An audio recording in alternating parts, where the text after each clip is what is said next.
just to keep us all on time. So, who or Chris, do you want to start recording as well? Yep. Great, thank you. So welcome everyone. Thank you all for being here. This is our regular meeting of our Town Plan and Zoning Commission, which I call to order today on Monday, March 1st at 6:35 or so p.m. I'm Rob Klee, the chair of our Woodbridge Town Plan and Zoning Commission. And the other members who are here tonight include Yoni Zamir, Paul Schatz, Andrew Skolnick, and Jeff Kennedy. And we may have Larry Greenberg hopefully joining at some point. So thank you, as always, Chris and Kua, for helping us through all the WebEx and logistics and managing things. And it looks like we might have Betsy Yagla with us as well for the public comment portion, which is appreciated. So as you all know, we're operating this hearing remotely under the auspices of the governor's executive orders to prevent the spread of coronavirus. So we thank everyone out there in advance for their patience and with the technology. And we ask everyone who's not speaking to mute themselves when you're not up. So we have a full agenda yet again tonight. We have our continued public hearing on the application from 2 Orchard Road. So Chris, I guess a technical point, we also had on the agenda still New England Brewery, though they've withdrawn. So I don't know if there's something we have to formally do. We just have to formally acknowledge that they've withdrawn that application. Did I just formally do that? You did. Great, I didn't even know it.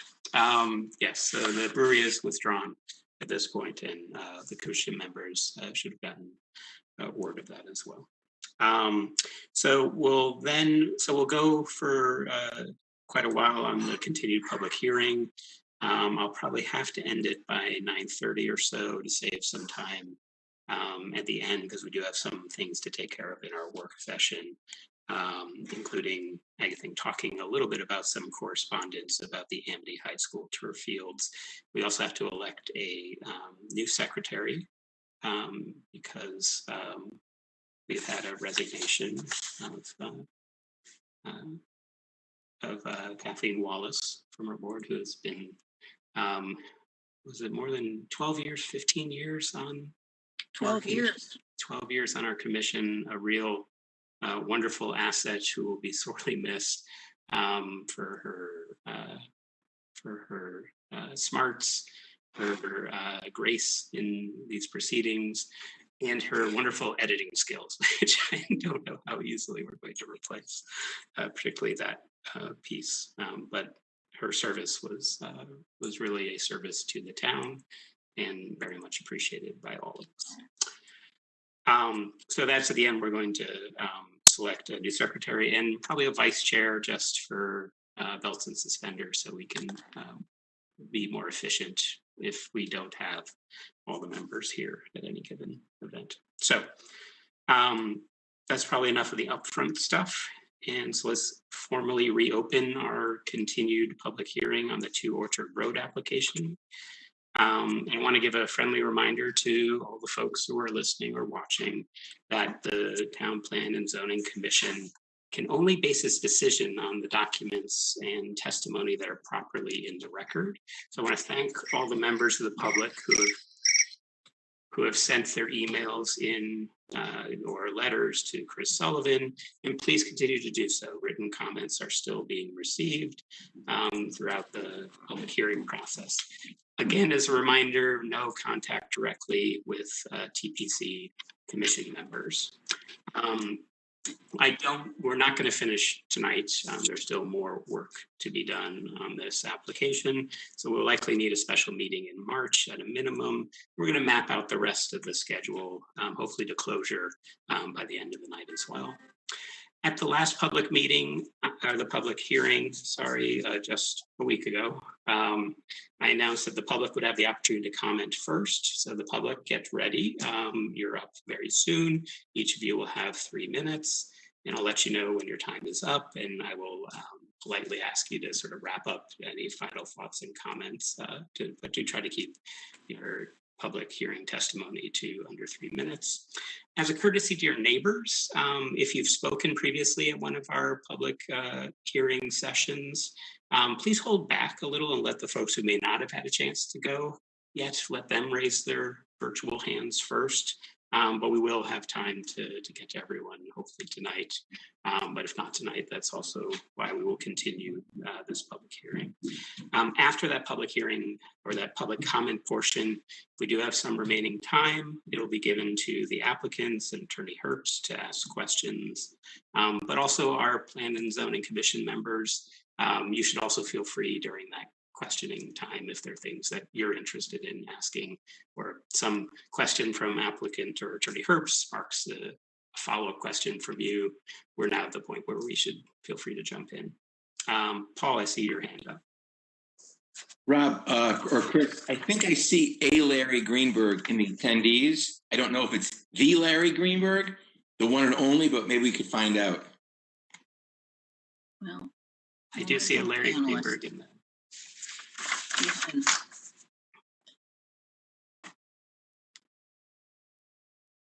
think it's our Larry.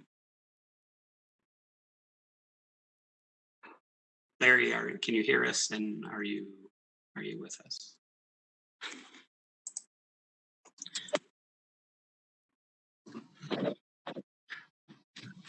I am with you. Great. Thank you, Larry. Good to see you. Okay, so but before I wanted to call on the members of the public, I did want to, Chris, if you could allow Attorney Holland to raise some procedural issues that I know we didn't have a chance to get to last week. Attorney Holland, just narrowly focused on the procedural issues. We want to get those through those before we get to our public comment portion. Yeah, of course. Thank you for giving me the opportunity to speak. I have two main topics that I'd like to briefly talk about before we go back to public comments.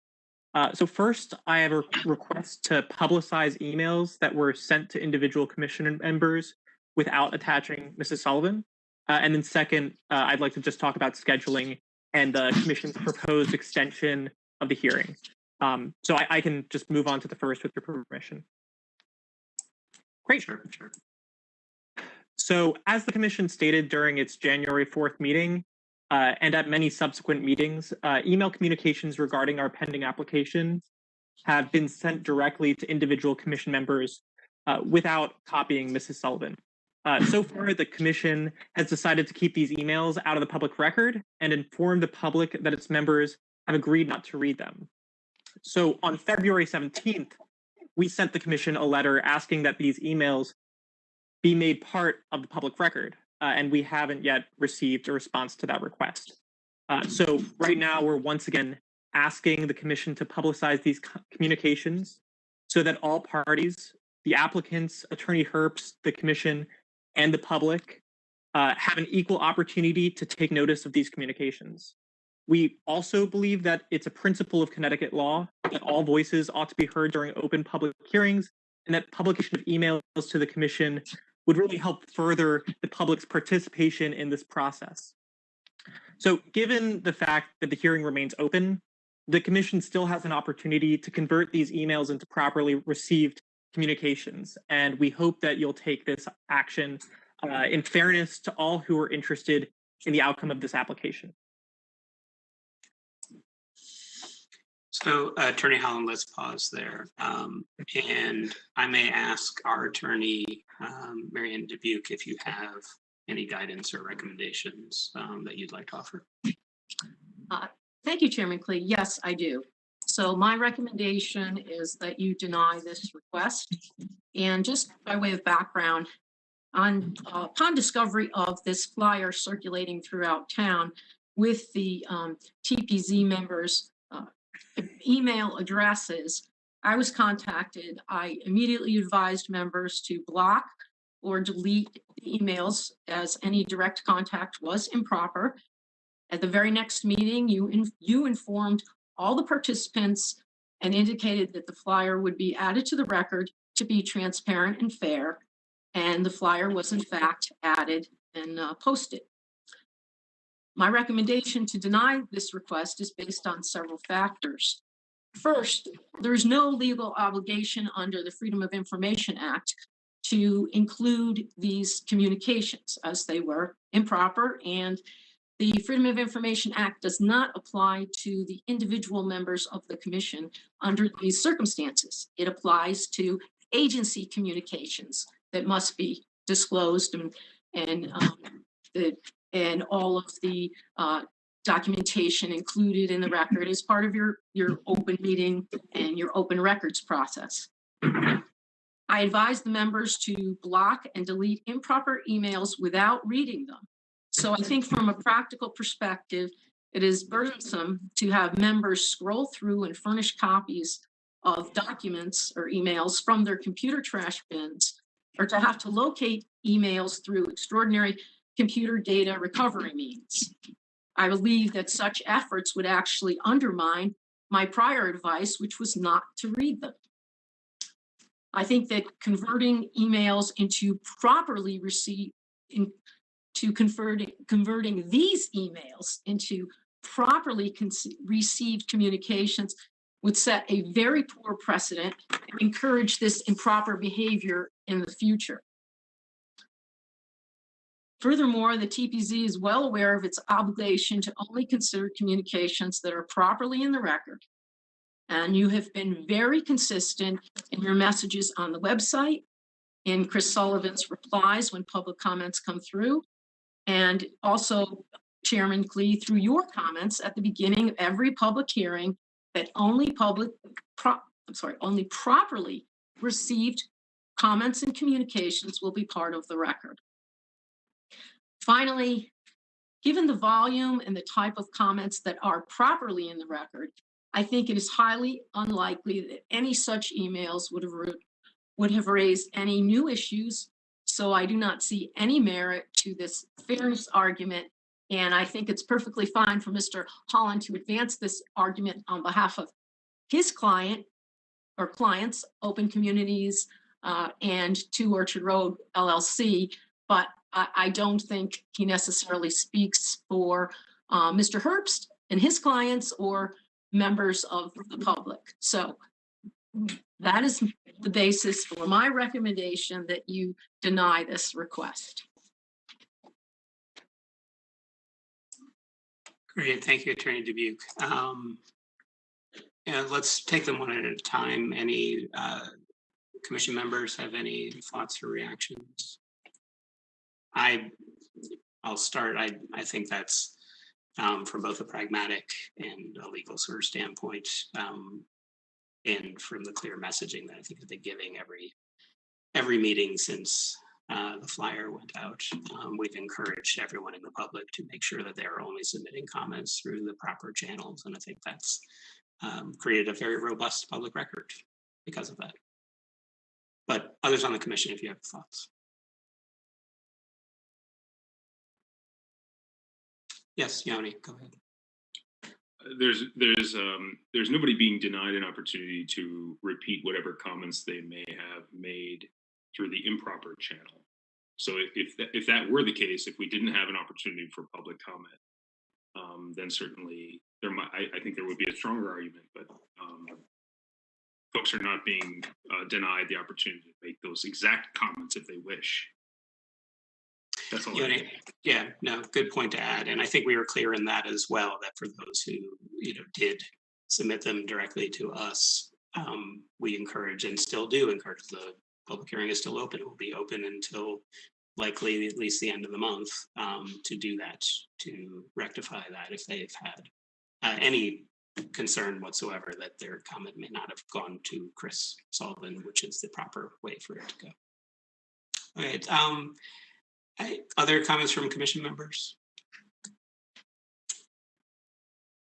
Nope, seeing none. Attorney Dubuque, do we need to?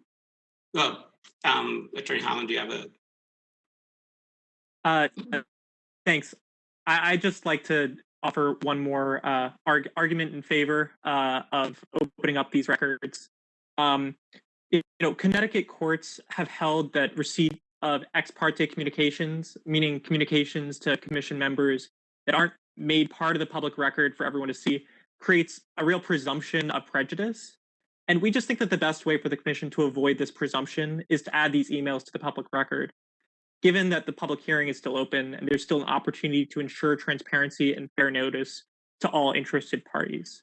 So I guess that's our final ask for you all, and we'd appreciate hearing on that. Attorney Dubuque, any response to that? I think that the arguments that I have set forth, and with the additional comments that you made, and with, I'm sorry, Yoni, your last name is escaping me right now, so excuse me for saying it so informally. I think that would certainly rebut any presumption. I think there have been great efforts throughout the proceeding to make this transparent and fair, and anyone who is looking at this whole process after the fact, I strongly believe would come to the same conclusion. So I do not think there's a danger to the integrity of whatever the commission decides based on improperly received emails that were not read and not considered. Great, thank you, Attorney Dubuque. Any last thoughts from our commission members? No. Do we need a formal vote on this, or just a sort of I can entertain a motion, or I can just ask the commission members your views on approval or denial of Mr. Holland's request for us to. So I will ask you, I am in favor of denying the request to have us search our emails for things that we were told not to read and or delete, that have had plenty of opportunities to come into the public record since that time. So I'm in favor of denying it. Should we just go around the horn and get everyone's views? I see Andrew is my first in my screen. I agree. Thank you. Jeff Kennedy, you now jumped into my screen. Okay. Oddly. Lucky me. Look, I would agree with it. Every email came in, I just deleted it. So gone. That's the end of it. So you can see in the subject line, you just hit delete and it's gone. So denied. Thank you, Jeff. Yoni. I agree. Denied. Thank you, Paul. I concur. Thank you, and Larry. I agree that the request should be denied. There's been ample opportunity for those that wrote earlier without a copy to Chris to resubmit to the commission. I have deleted all of mine, and I would not enjoy going back looking for them. Thank you, Larry. And thank you, Mr. Holland. Your next procedural issue was on request to extend the hearing by, I believe, a few days to the end of the week of April 9th, just in the spirit of we'd like to close it at the beginning of April, but with our power and weather and other things, just giving us a week's sort of leeway just in case. Yeah. Before we move on to that, I'd just like to respectfully object to the commission's decision, just have that on record. But I'd also like to request one thing, which is that any emails that remain and have not been deleted just are preserved going forward, if that's all right with the commission. We've been told. Okay. We've been told not to look at them, or to delete them, and personally, they're not coming in anymore. I don't see them, so this is a non-issue. Everyone's Okay.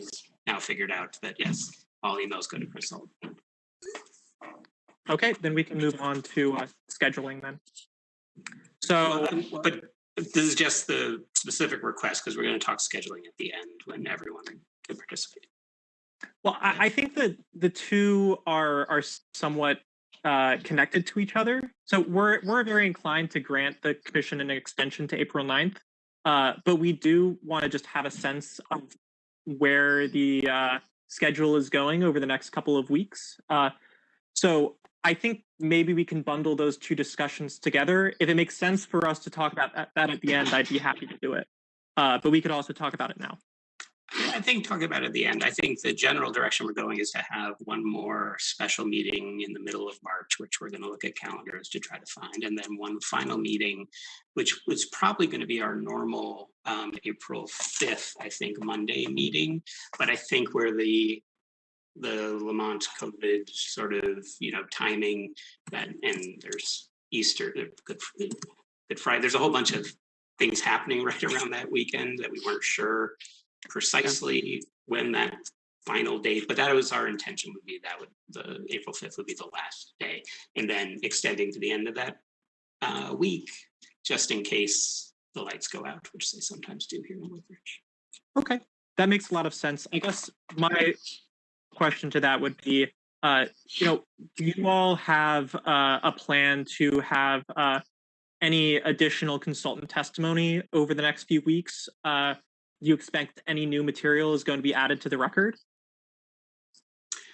Chairman Cleve, Yes. I don't think that's an appropriate question at this point.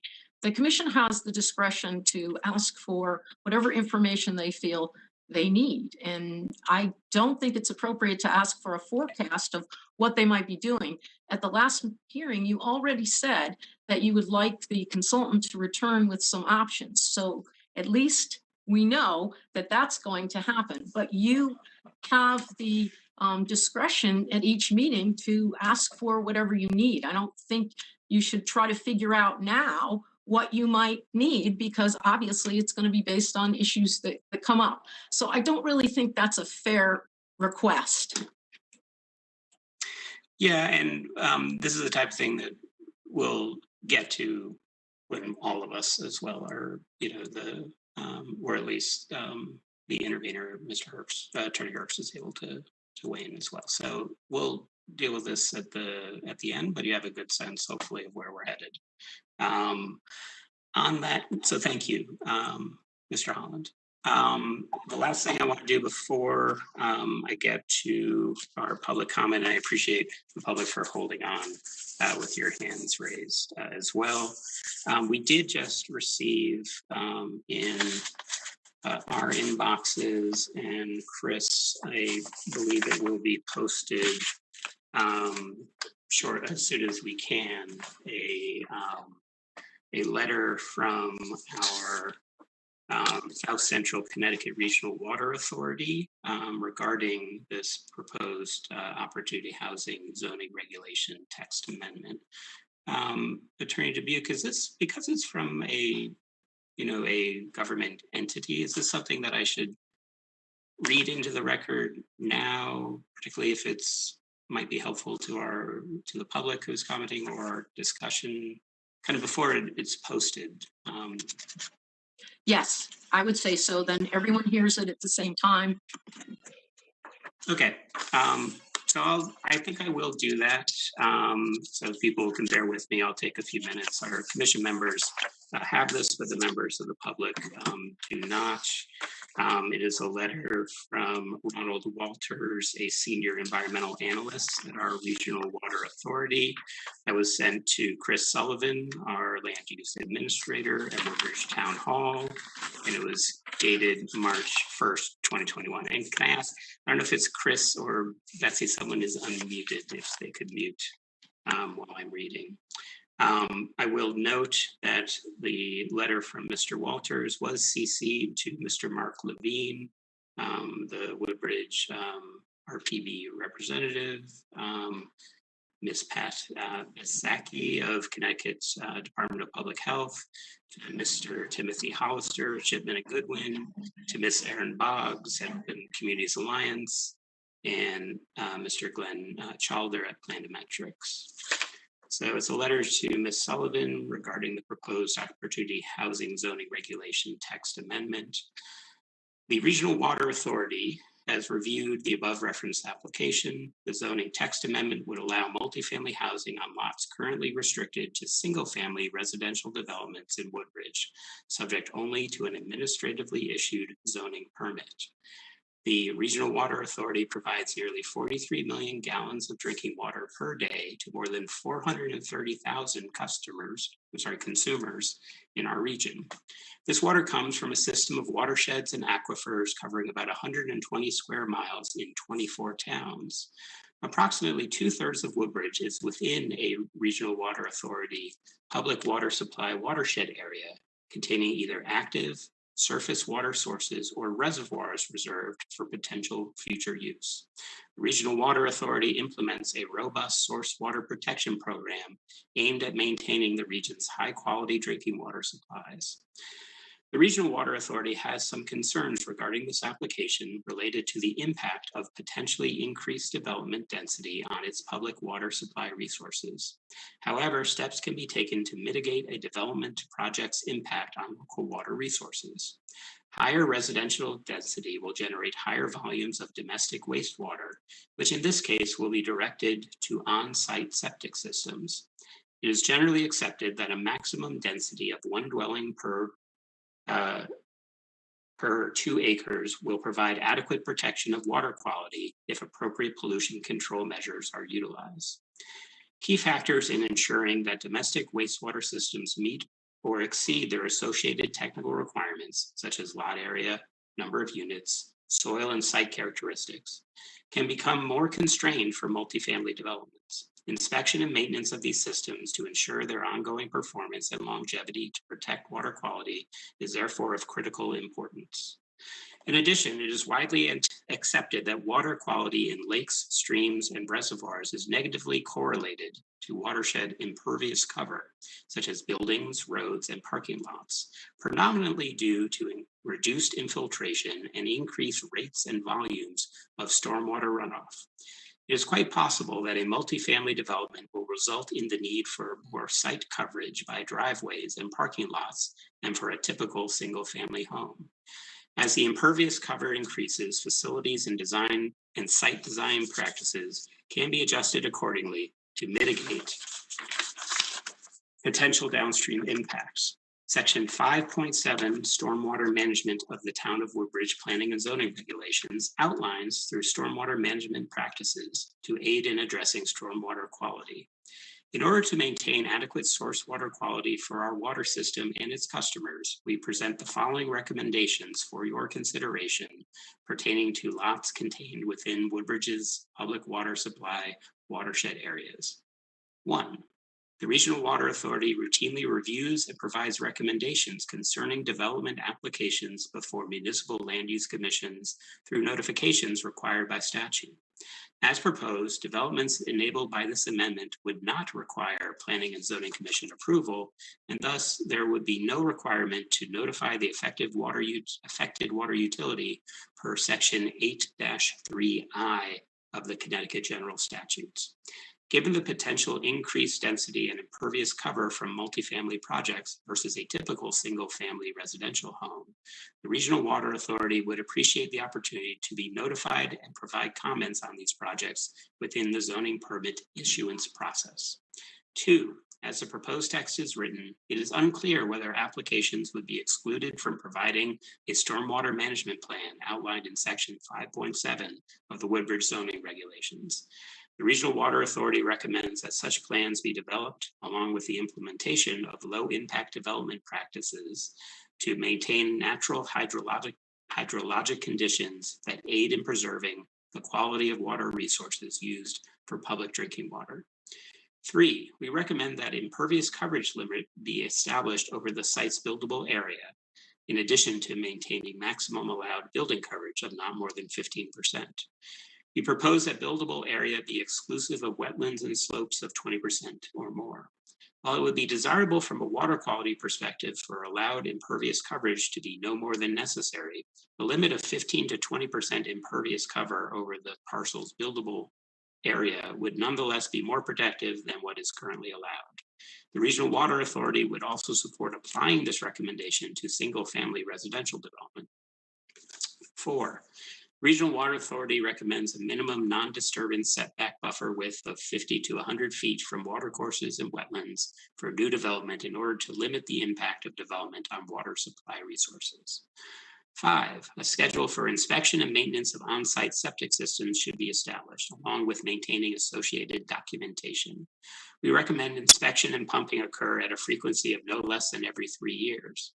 To reduce septic system loading, we recommend that any newly constructed or renovated units be equipped with plumbing fixtures meeting the equivalent of current EPA water sense standards.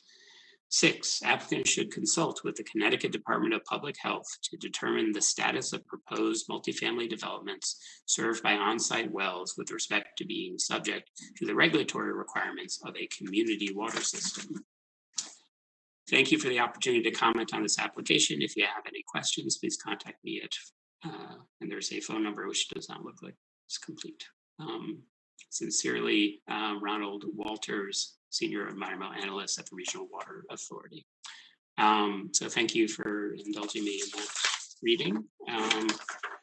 And so that will now be, the formal document will be on the record, but in case we did get to discussion today, we wanted to make sure that everyone received it as in the same manner, at least as we did late this evening.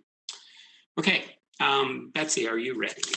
We're about to shift gears to our public comment portion. Yes, I'm ready. Thank you. So to members of the public, thank you all for being here tonight and for your patience as we went through some of the procedural things up front. A reminder, this is a public hearing. It's here for purposes of listening to your comments. So you will each have up to 3 minutes for your brief statements to have them in the record. You can always follow up with any written comments that you would like, submitting them to Chris Sullivan at the Woodbridge Town Hall. Again, as I said earlier, for those who haven't talked before, it'd be great if you have a chance to go first. It's not easy to do in WebEx. It is kind of up to you all to, if you raise your hand, lower your hand, you'll shuffle yourself back into the order. But we're trying to hear folks who haven't had a chance yet, if we could. Remember that this is a public comment session, but our TPZ members and the applicants are not going to be answering any questions you might raise. But your public statements and any written comments that you follow up with will be part of this public record, and they will be part of the things that we consider regarding this 2 Orchard Road application. As a reminder, as I always do multiple times, you cannot have off the record communication with any members of the commission about this application. So please also focus your subject matter of your comments to the types of things under the scope of Connecticut General Statute 8-2. And there you go. Betsy, I will go on mute, and everyone else on the commission, if you can go on mute, Chris as well. And Betsy, I'll have you bring our first speaker forward. Mr. Chair, I'd just like to note that we do have some people who have raised their hands who have spoken before. So if they would kindly unraise their hands, it would be deeply appreciated. Okay, and then thank you, Chris. And you unraise your hand, we'll get through the first few, and then they can feel free to raise their hands. Thank you. Okay, Betsy, you are up. All right. The first speaker is Elizabeth Chicos. You've been unmuted. Please go ahead. Hi, my name is Liz Chicos, and I'm a resident of Woodbridge. During the Planning and Zoning meeting on February 22nd, 2021, Hannah Abloh failed to fully answer Commission member Jeff Kennedy's questions, saying the records were available to anyone looking. Her vague responses referred us to research the issue on our own. And what we discovered is that Richard Friedman is in fact the sole owner of 2 Orchard Road LLC.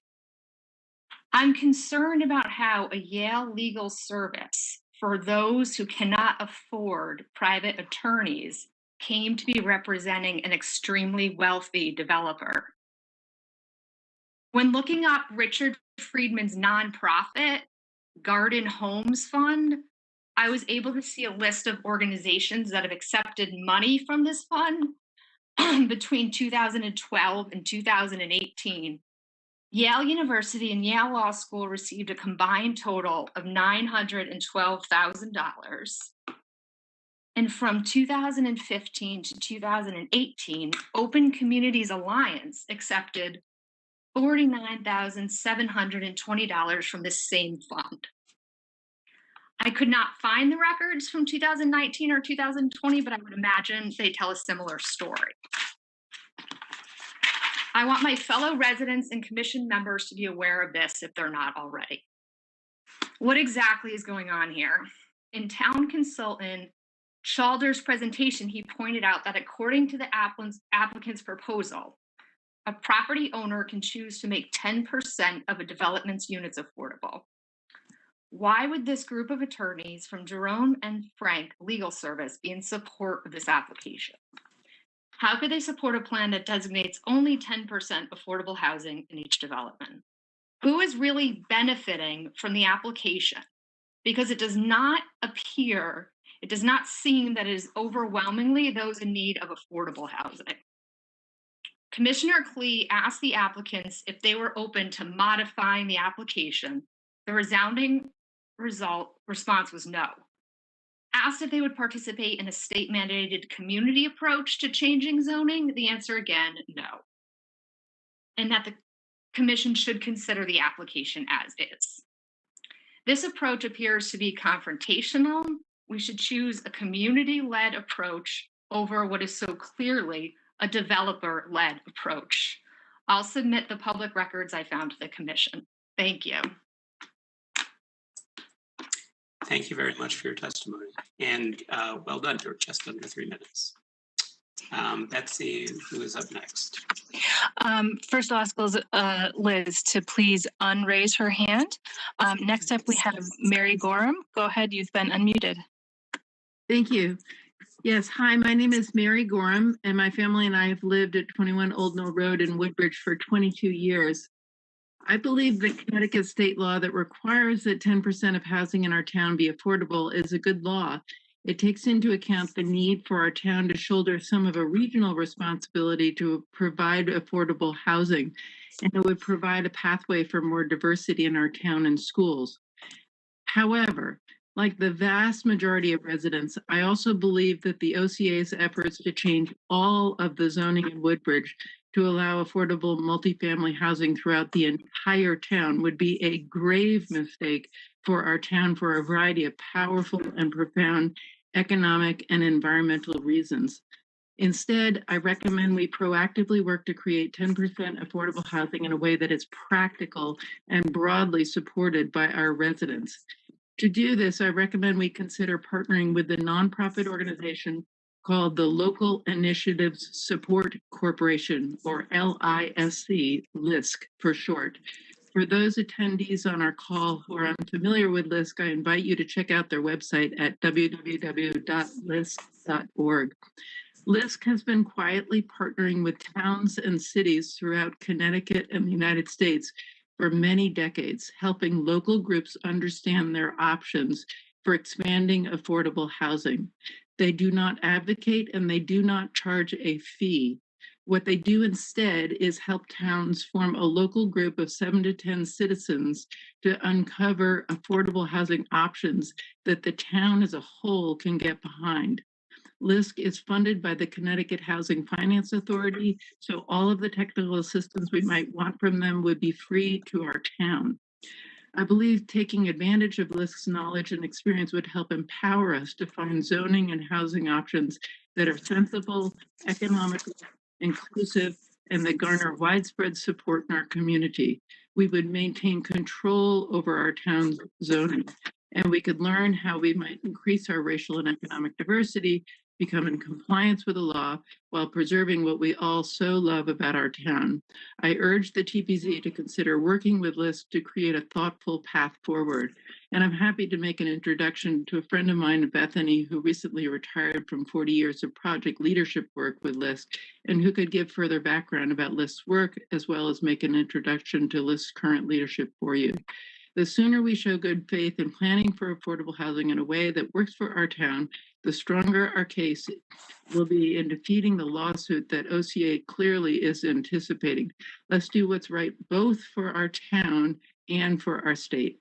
Many thanks for your consideration.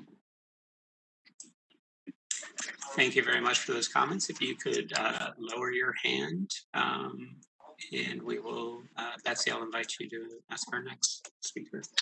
Sure. Our next speaker is Jim Horowitz. You've been unmuted. Go ahead, please. Thank you. Good evening.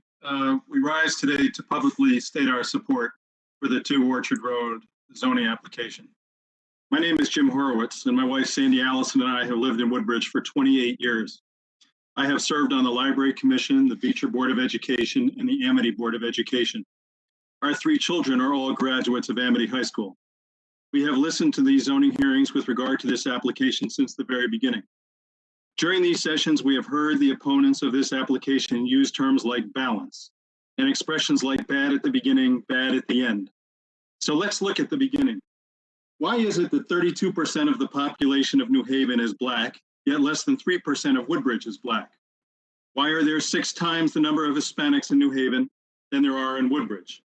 A book which I'm sure many of you have read, The Color of Law, answers the questions by going back to the beginning, because bad at the beginning is the same thing as bad at the end. Racial and economic exclusion has an ugly and intentional history. Federal, state, and local governments, including Woodbridge, acting through zoning, banking, transportation, lot size, septic systems, all segregate our communities. At the end of World War II, loans were not available to returning African-American GIs. More recently, the Federal Housing Authority would not insure loans for developments that included Black residents. School boards promoted segregation. Realtors, including realtors here in Woodbridge, steered Blacks to Black areas and whites to white areas. In Woodbridge, lot size has been used to perpetuate segregation and thwart socioeconomic diversity. Even since our arrival in town in 1992, proposals for multifamily zoning, 2-family homes, and accessory apartments have been rejected. Proposals for affordable housing have been discouraged. Proposals to increase lot size were passed, and meanwhile, development of large single-family homes continues with tennis courts and basketball courts. And with each year of inaction, the status quo continued, and zoning boards could take comfort that the issue has been kicked down the road. Delay is the victor when change is required, and change is required. The Connecticut Commission on Human Rights describes our zoning as restrictive and suggests we are in violation of fair housing laws. Woodbridge, like many other communities, has elevated white people at the expense of people of color. We are now at a crossroads. We're at a moment where we must do the right thing. Arguments of balance, we're at the beginning, increased traffic, decreased property value, not in my backyard, water, even from the Regional Water Authority, septic must now finally be rejected. Affordable housing will not change the character of our town. Traffic will not increase, crime will not increase, water quality will not change. The concerns of the Water Authority can be addressed. Fear should no longer be an excuse for inaction. And contrary to the arguments of fear purveyors, our town will benefit from this change. Schools that are socioeconomically integrated is a good thing. Diversity in our town is a good thing. Providing a larger cross-section of the New Haven community with an opportunity to benefit from the features of Woodbridge is a good thing. Taking steps to correct injustice of the past is good and right. This is our moment. This is your moment. It is no longer okay to do nothing or kick this issue down the road for action by some future board at some future time. The time to step up and do the right thing is now. Thank you. Thank you, Mr. Horowitz, for your comments. If you could please lower your hand, and we'll get to our next one. Up next, we have Karen Du Bois Walton. You've been unmuted. Go ahead, please. Thank you. Good evening. I'm Karen Du Bois Walton. I am the president of Elm City Communities. They're the housing authority in the city of New Haven. I appreciate the opportunity to speak on behalf of the matter and before you. The need for affordable housing is incredibly high at this point, and I'm honored to follow the comments of Mr. Horowitz, who said so succinctly many of the things I wanted to raise. United States Housing and Urban Development's own reports estimate that only 1 in 4 eligible families are receiving housing subsidies. When you look at that, that means of the families that we're serving, around 6,000 families, there are another 18,000 families remaining unserved, families in need of affordable housing. In analyzing our own wait list, which has tens of thousands of families, a third of those families are coming from the surrounding towns, including families who are coming from Woodbridge, looking for housing through our housing program, because the affordable housing does not exist in towns like Woodbridge and the other surrounding towns around New Haven. Quite simply, Connecticut's goal of getting to 10% falls far short of meeting the need, but we need to drive forward toward at least getting to the 10%. Families in need of affordable housing are ending up unhoused, doubled up, and living in substandard conditions. We have to take substantive actions to increase the availability of affordable housing and to ensure that it happens equitably across all communities so that families have choice. One of the main tools that we use to assist families is the Housing Choice Voucher Program. This is designed to give families choice, to be able to look wherever they'd like to live, to find an apartment that they want to rent, and use the voucher subsidy to help them access that. But unfortunately, families run into the issue that there just simply are not units in many of the communities where they would want to explore a housing opportunity. And the voucher's mobility function remains unused because families find themselves unable to access apartments in so many communities. This step that is in front of you today is a significant step forward in correcting the disparities that were caused by discriminatory housing practices of the past. It's an important step. It's an important step in reversing continuing discriminatory actions that happen by zoning and land use practices of today. And we urge you to support this for the families of Woodbridge that reside on our wait list right now, for other families that have never had an opportunity to even consider Woodbridge. Do this as an opportunity to create housing equity. I thank you for an opportunity to testify this evening. Thank you very much for your testimony. And I think you've already lowered your hand. Appreciate that. Let's see who is up next. Next up, we have James Hubbard. You've been unmuted. Go ahead, please. Good evening, members of the commission. I greatly appreciate the opportunity to speak tonight. I would like to commend the commission members and our attorney for your wonderful work on this subject and for bringing all of this information before us. As a lifetime Woodbridge resident with only a few years exception, I would like to take my position or make my position known that I am not in support of this proposal as written. I feel that it takes a lot of our town's control out of this situation, and it would. I think that as it is written, it may be very damaging to our town by preventing the commission members from having their input and doing exactly what they're here for, which is to plan for our town's population density. I think that our town's population density needs to be maintained at a certain level in order to properly live with the environmental resources that we value around us.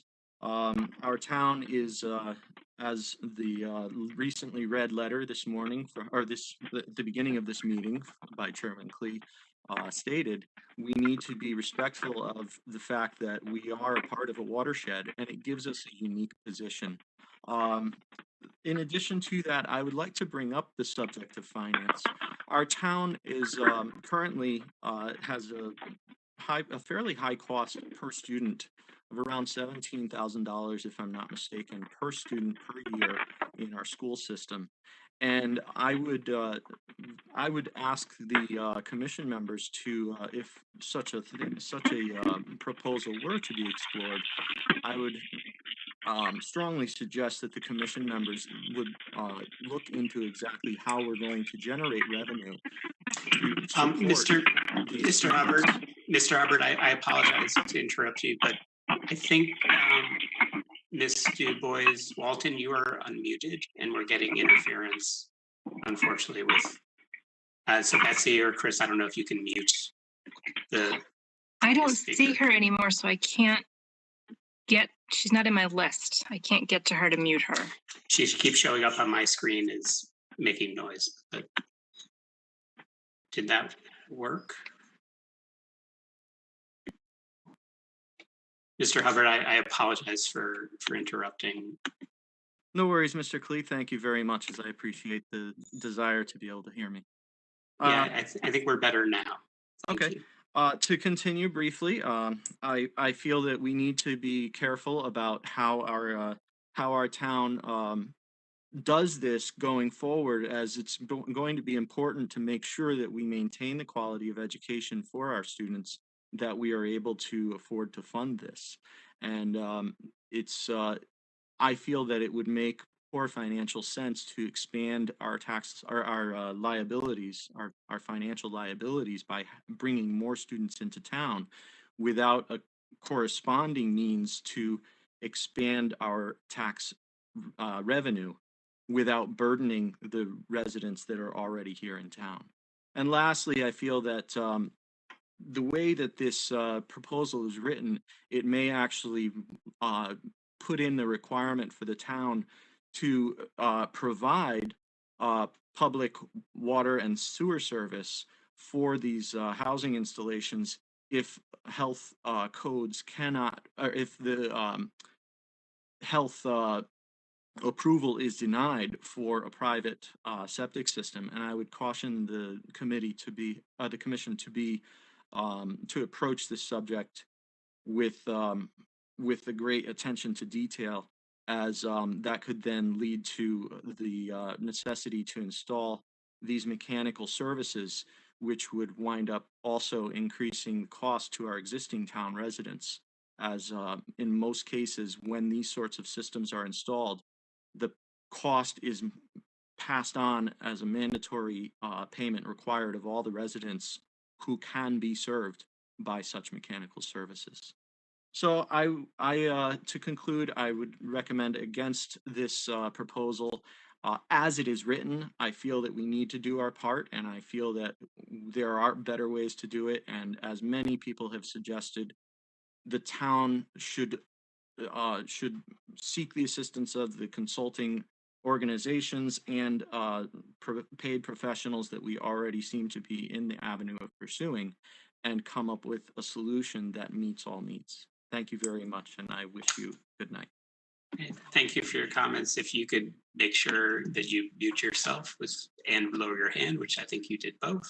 And I'm seeing we have our 3 folks still with the hands up, Betsy, so I'll invite folks who, it looks like we got all of our first time callers in this time around. So others who may have gone before, brief comments for others who may have gone before. Please don't repeat the things that you had said and already put on the record. But Betsy, back to you. All right. Next up is Maria Solomon. You've been unmuted. Go ahead, please.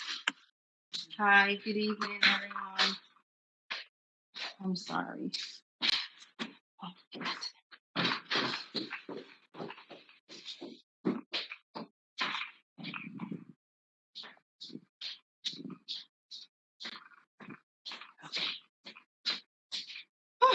My apology. I had to get to my phone. Good evening, everyone. Thank you for this opportunity to speak this evening about this matter. My name is Maria Solomon, and I am an African-American woman. I currently live in New Haven. My 3 children and I have been on Section 8 for about, my oldest son is 23, for about 19 years now. And living in New Haven, I'm born and raised here, but my children currently goes to school in the suburban areas, North Branford and North Haven. So upon me being a voucher holder, I always wanted to look outside of New Haven for many years, just to get an experience of how would it feel, not just having my children go to school in North Branford or North Haven, But how would it feel living in a different neighborhood outside of mine? So that has not been, unfortunately, has not been successful. But I keep pushing and trying. And when I met Erin and her team, I was gratefully appreciative of the opportunity to move forward and helping for families like myself to be able to move into a Woodbridge area or Orange area, Milford, or wherever the towns that are available or accepting people as myself that is a Section 8 holder. So my question is, what's wrong with us? We're people like they are. So I just wonder what can really seriously be the issue that myself and my children would not be accepted in Woodbridge. So I would greatly appreciate anyone that will say yes to this because it will be a benefit. I will benefit from it as well as my children and those that live in the neighborhood in Woodbridge. Thank you for your time and yes, thank you. Thank you very much for your comments. And if you could lower your hand and mute yourself as well, would be appreciated. Next up, we have Gianna Bethia. You've been unmuted. Go ahead, please. Hi. One second, sorry. So I'm Jay. I use she, her pronouns. So affordable housing means more people of color in communities because we all know the socioeconomic gap between the average white person and the average person of color. This is rooted in the wage gap, discrimination in the workplace, and lack of generational wealth. A few meetings ago that I attended, we basically summed up those things that I just listed, but with a but at the end. Woodbridge zoning situation is very racist, point blank period. So a few of the concerns were septic health. Why don't we upgrade it? The water authority said that it's possible, so why don't we take the actions to do it? Another concern was traffic. We can improve the traffic regulation, and the benefits outweigh the cost of sitting for an extra 30 seconds at a light, if even that. So what I've heard were just excuses that are very minimal issues that can be fixed very easily. At this point, I feel like we're reaching for something to say that will stop affordable housing in Woodbridge. I strong-heartedly believe that there would not be the same pushback if this was a country club being proposed. Woodbridge is a white town that is very segregated and very scared of integration. Oh, sorry. And shoot, I don't even know how to. Okay, sorry. Integration. The town that we want all these opinions from are racist bedded out. This is modern day segregation, and it's quite honestly disgusting. The town of Woodbridge has already accepted the title of being racist and bigoted from the amount of nasty public comments that I've already heard. Along with this, I've heard that the town is afraid of change. Just because affordable housing will be a change for Woodbridge, that doesn't mean that it isn't necessary.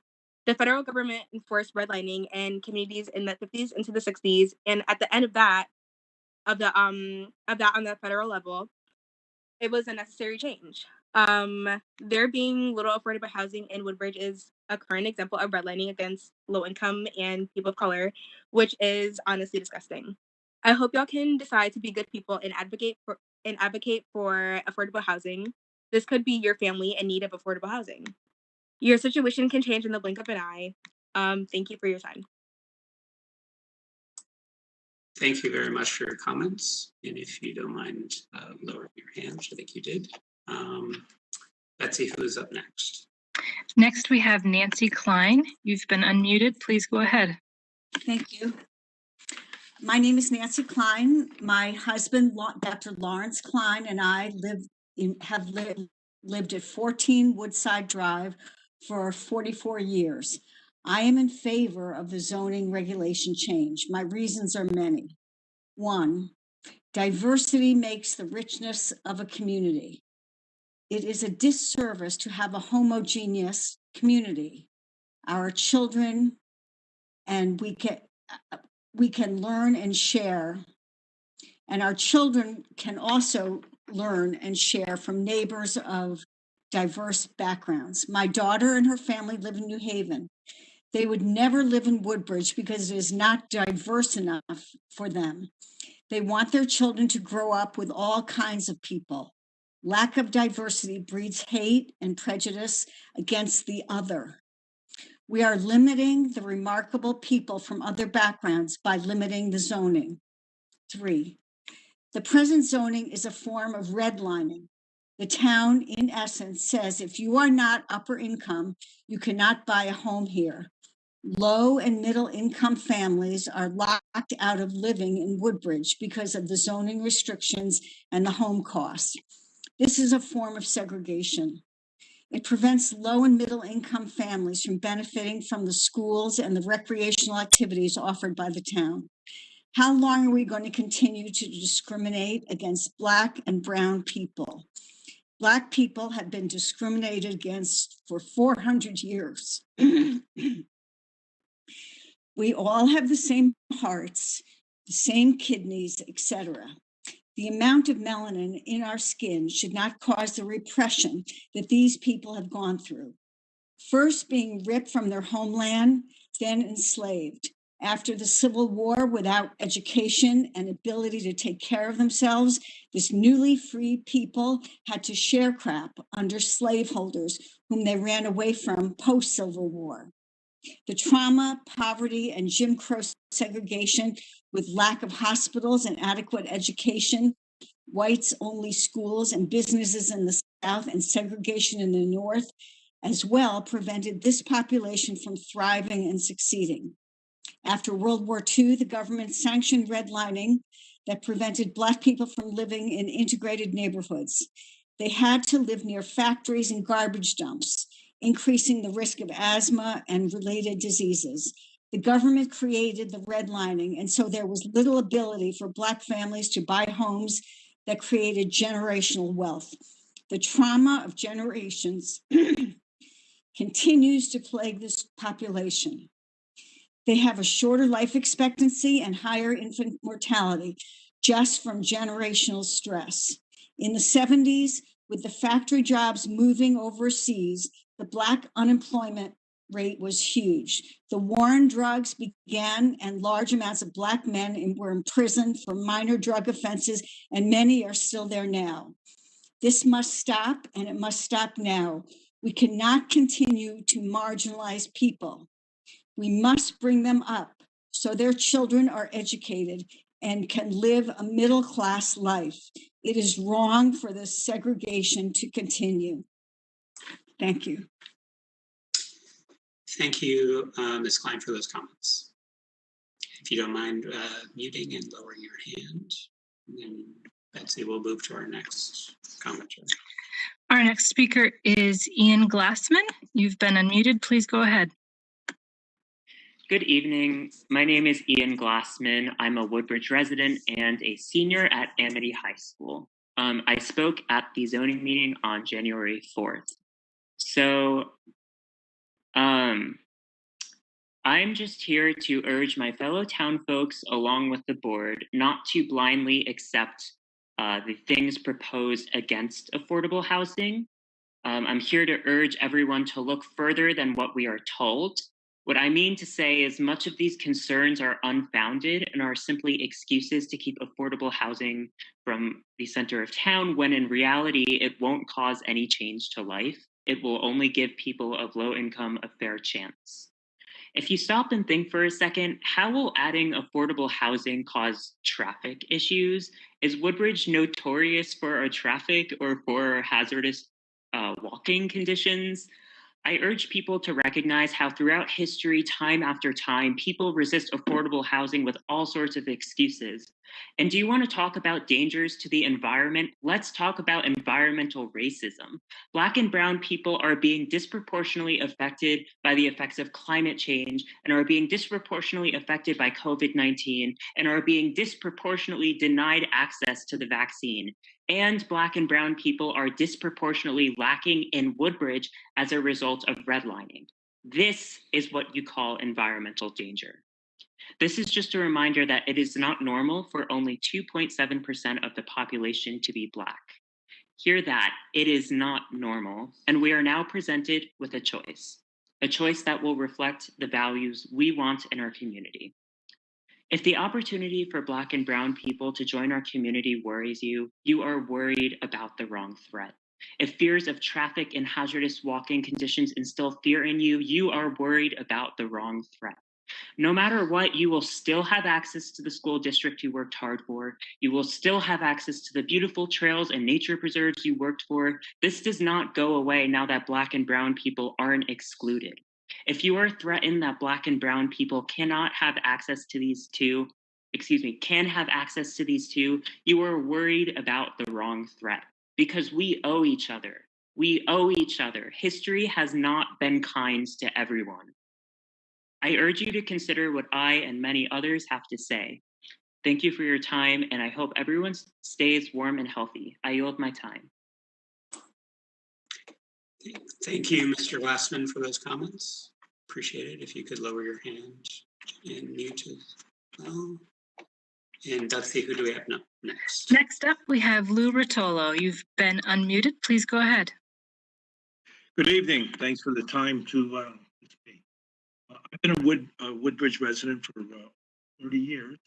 I'm strongly opposed to changing the zoning in our town, multifamily housing anyway. Lou, you're breaking up a bit. If you could either get to a better area or I'll reset for you.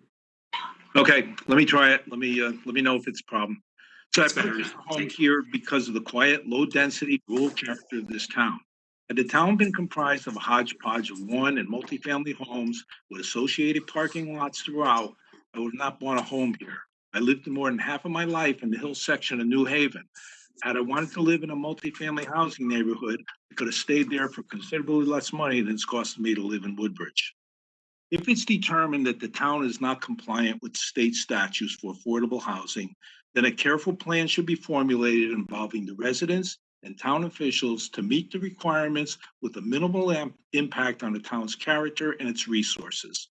The final plan should be agreed upon by a town referendum. Reading through the multitude of resident responses, it's clear that the majority of people here do not want our zoning changed.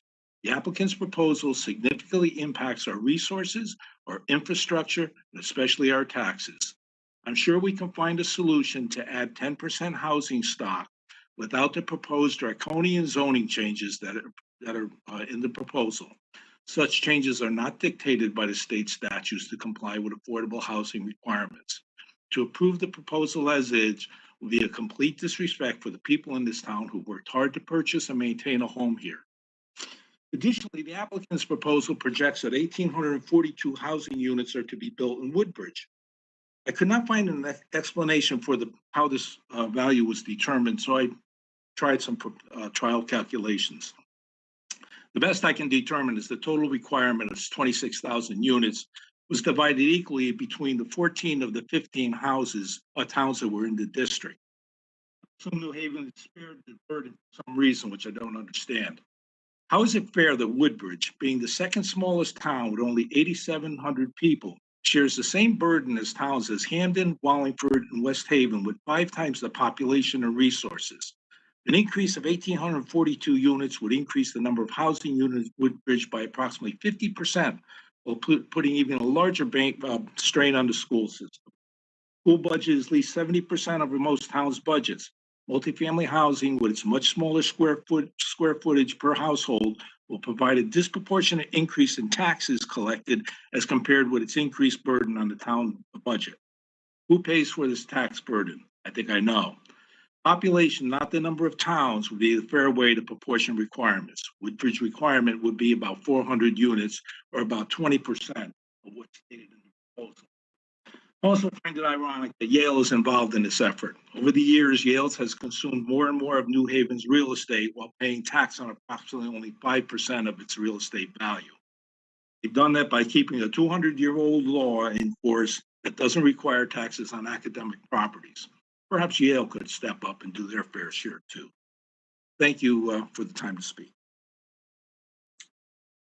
Thank you, Mr. Rutolo, for those comments. I see Mr. Glassman's hand is still up, but I assume that's a ghost from before. Are there any other members of the public who would like to make a public comment at this time? Please do so by raising your WebEx hand.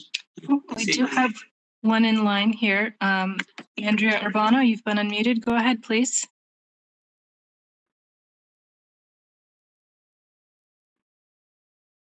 Andrea?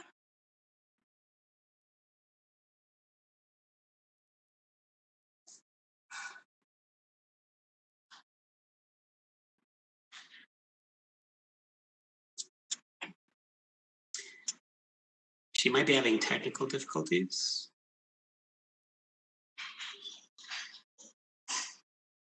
So I think I saw her, Betsy, in the list before, and then she dropped off.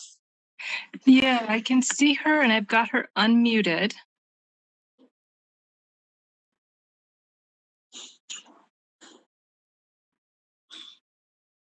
We'll give her a moment. Maybe she has to unmute her phone, or oftentimes if you have multiple things running. I'm also seeing a little exclamation point, Betsy, but I have no idea what that means. That might mean, I don't know how they decide this, but it might mean that she's not quote unquote paying attention. Maybe she's stepped away from her machine.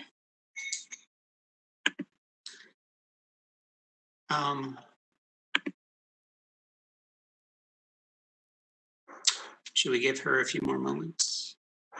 Are there any other members of the public who wanted to give a go?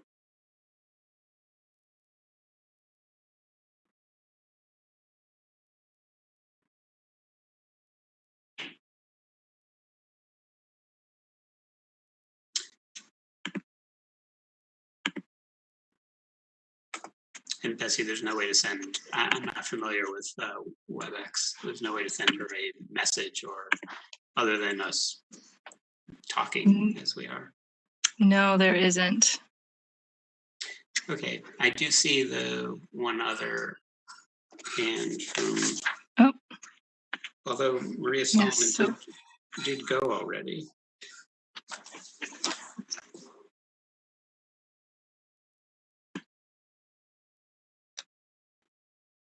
What would you like me to do, Chairman Clay? Well, I think we'll send Andrea back because we were having trouble reaching her. Maria Solomon did not use her full 3 minutes, so if she has a brief additional comment, we can take it for a minute. Sure. I want to unmute Ms. Solomon. All right, Maria, you've been unmuted. Go ahead, please. Thank you.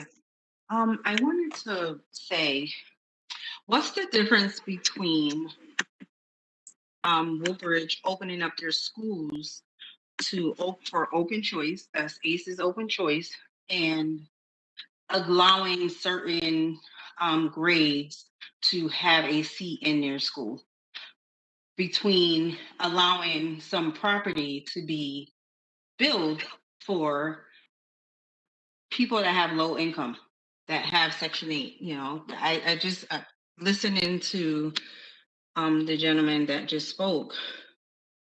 What's the difference? Woodbridge is listed as one of the schools, the suburb schools, that allows children, they don't know who these kids are, to go into their schools, the same people they're saying no to, the same families. These are children. What's the difference allowing these kids to live into their town? I just want to know what's, for the record, what's the difference with that?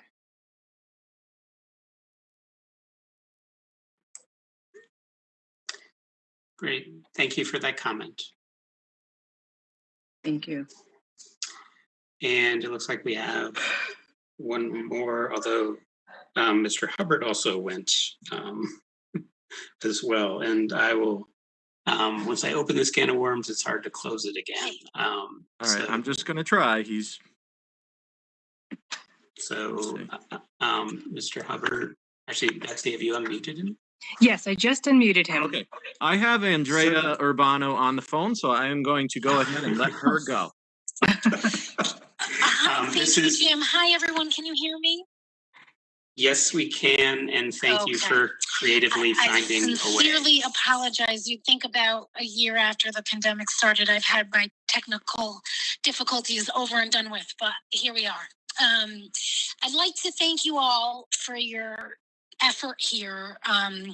For those opposed and in support of this issue, it's a really important conversation for our town to be having, and I appreciate the opportunity. Because my computer's glitchy, I don't have my prepared comments, but I will just introduce and maybe follow up with a letter and say though I believe it is time for Woodbridge to continue these conversations and make steps and implement steps towards better racial equality and representation in our community. I do not support this application as written. Please note my opposition. My greatest concerns are of the impact to our natural resources and the impact that will have on the hundreds of thousands of people who rely on the water supply directly linked to Woodbridge. And I am concerned also as someone who is a lifelong Woodbridge resident with some few academic exceptions and a current homeowner here. I worry about how this proposal as written will impact our community beyond the potential benefits of having greater diversity represented in our schools and elsewhere. I worry what open space might become vulnerable to this type of development. I worry how my taxes that I already struggle to afford will be increased. And I worry that the intention of this proposal as written won't actually come to fruition. And so something that might be accepted with high hopes might not of better diversity and representation might not actually happen as this application is written. So I encourage the commission to sincerely consider the presentation or the information presented during the special meeting on February 22nd, which supports some of my concerns and fears. I thank you for your time and for dealing with my glitches here, and wish you all good health and the best of luck moving forward. Thank you. Thank you for those comments and for your creative use of the of our cell phone to join us, and for going through the technical glitches. I think that looks like that gets us to the end of folks. Correct. Great. So let's do this. Let's take my clock. Let's take a break for 7 minutes until 8 o'clock. To allow us to shift gears back to our applicant and our Attorney Herbst and his intervening group, and we'll bring Chris. Will break for us, not necessarily break for you, Chris. We bring all those folks up to the main part, and we'll take a short recess until 8 o'clock.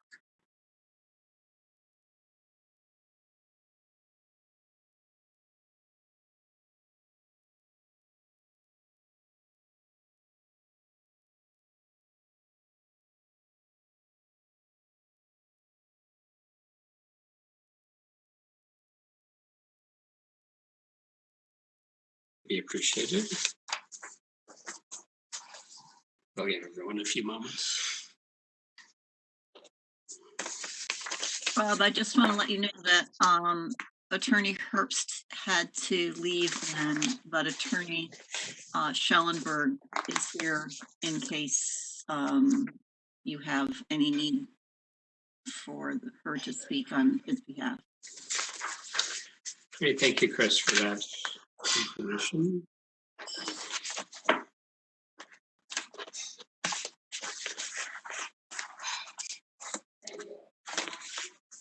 And we're still recording, correct, Chris?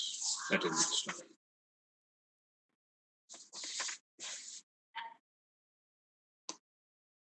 Chris, sorry.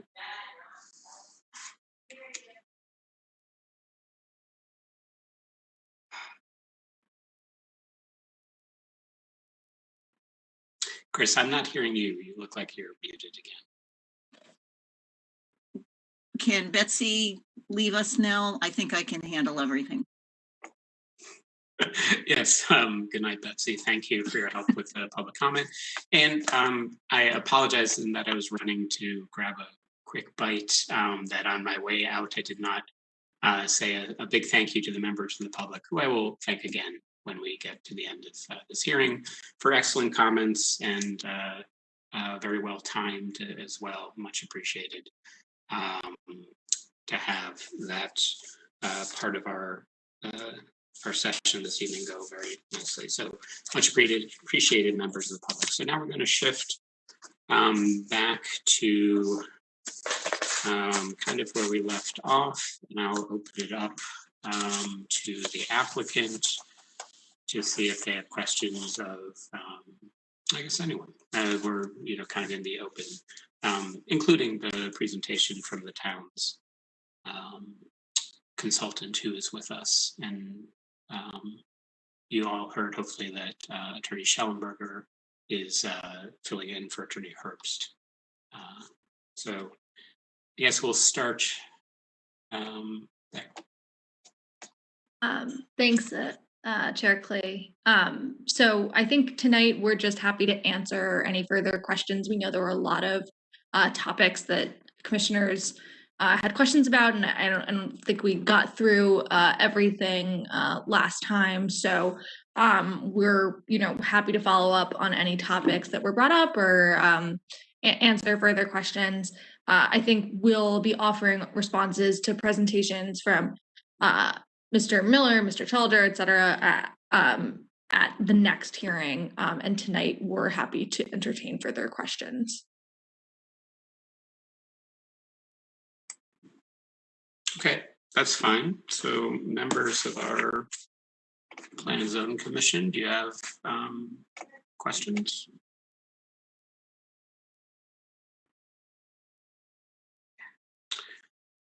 I saw a few hands go up quickly, and so I saw Yoni's go up first, but I think both Paul and Jeff, you both had questions as well. So we'll do. Okay. So am I to understand correctly then that we are not going to be able to hear from the applicant as to their response to Mr. Chalder's presentation? Am I hearing that correctly? Just to clarify, at today, we're not going to. I think we weren't planning to do that today because we were under the impression that there was still more coming from Mr. Chalder and. Sure. Then, as to what about Mr.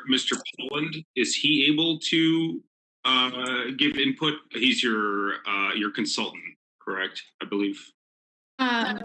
So Mr. Poland is on here and happy to answer questions as we are, but also I think the agenda for tonight said public comment, and so that was where our heads were at with regard to tonight. I see. Okay. Well, I don't want to put you on the spot if that's the case, but I certainly would like to hear Mr. Polland's reply or response to the presentation given by Mr. Chalder.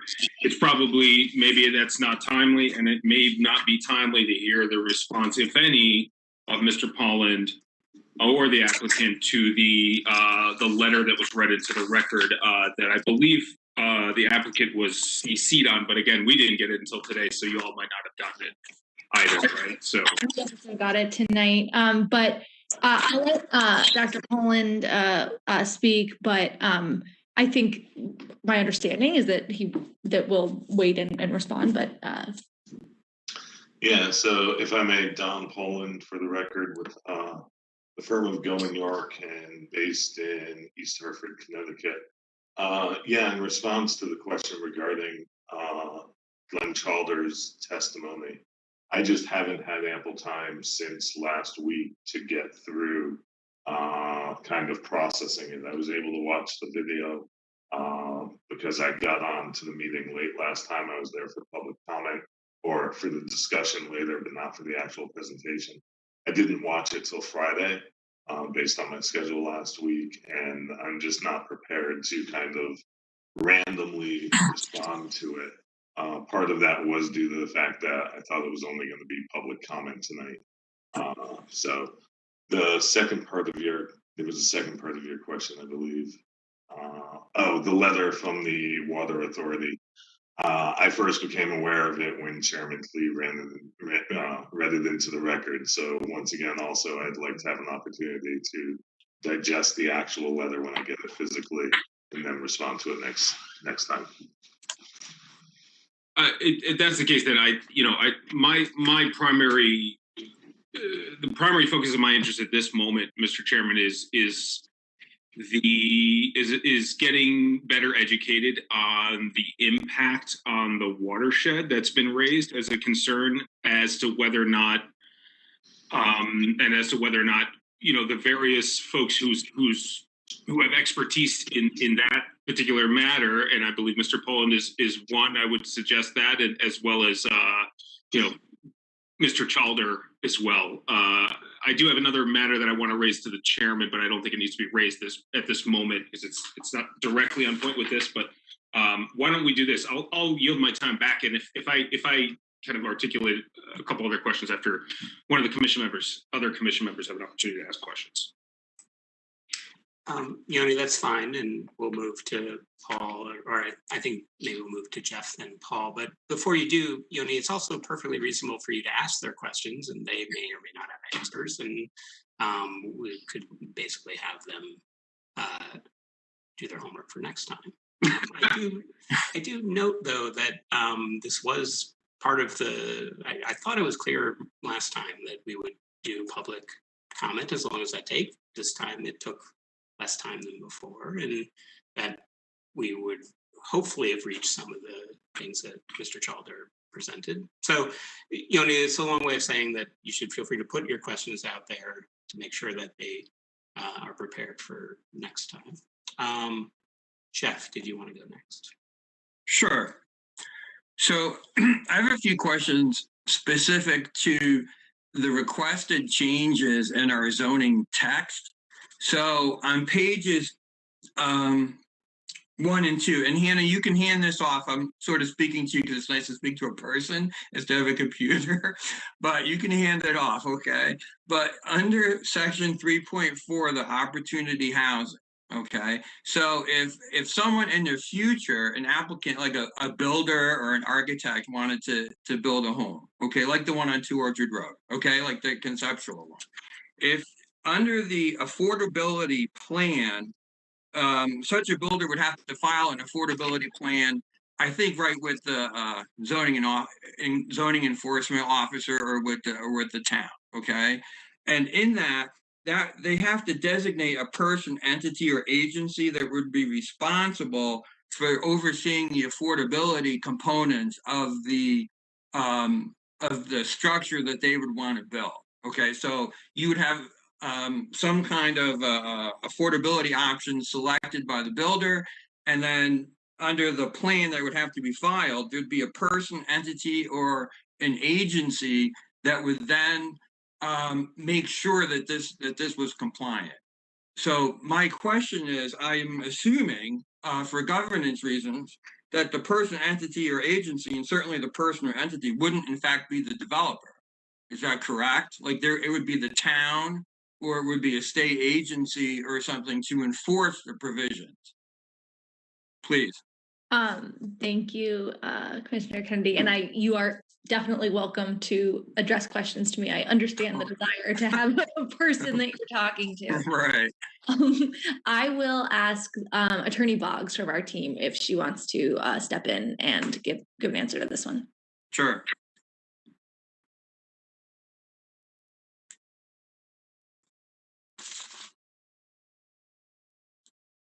Aaron, you're muted.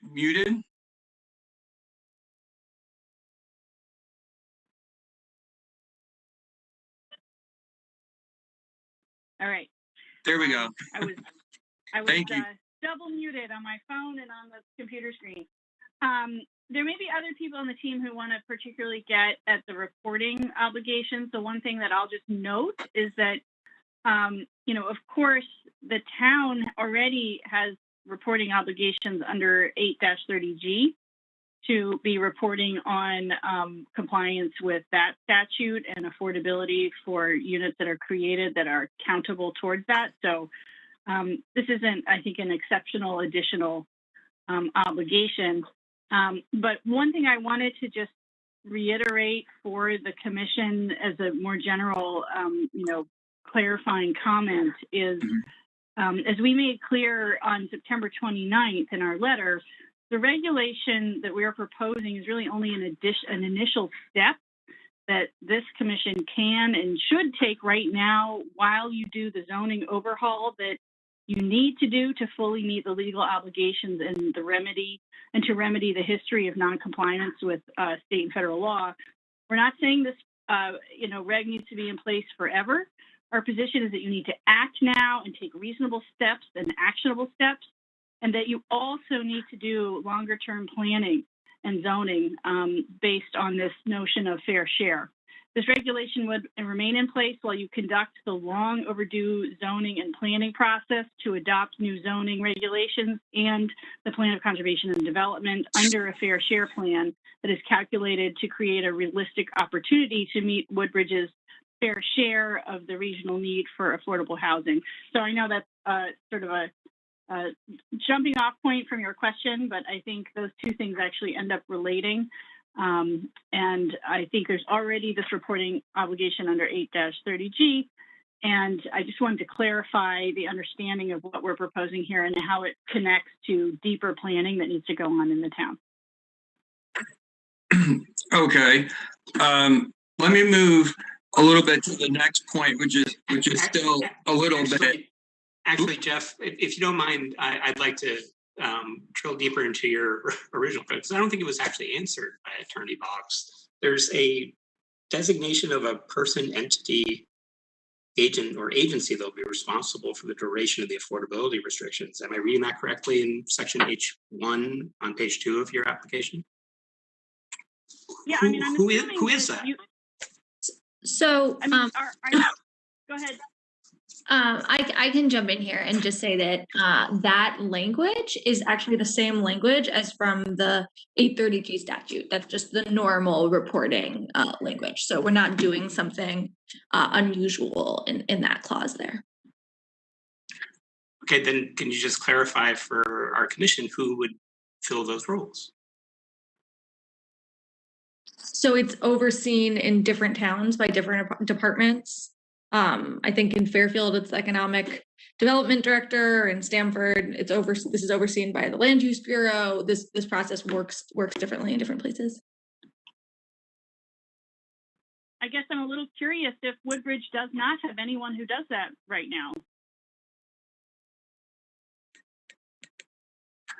Well, I'll take that a little bit. The answer to the question, Attorney Boggs, I'm sorry I called you Aaron previously. I think everybody's very formal here, but it's easier to have a discussion, I think. The reason that I raised it is because I would want to make sure that that person was not the developer, the landlord, the builder, or the architect. Like, you want an outside, some entity looking at it, because what would happen is the way some of that text is written is it's a pretty easy off-ramp and a pretty convenient one for a management company to take an off-ramp to market rates. So you have a a structure built and you have, let's say you have an affordable housing opportunity situation where one of the units was being rented through affordable housing situation.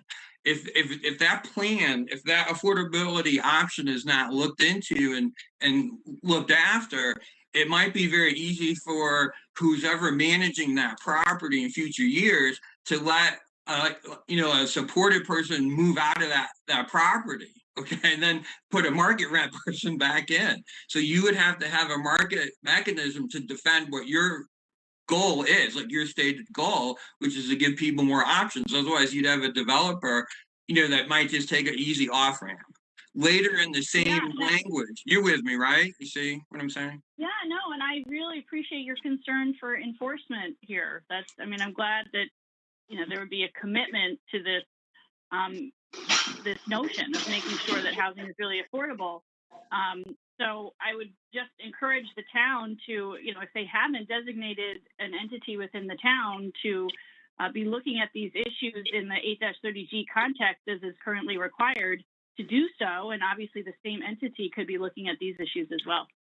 So on that point, if I could follow up with you, and then I'm going to yield to other folks who I'm sure have questions, but let me take a couple of minutes to go down this a little bit. So we have this affordability plan, okay?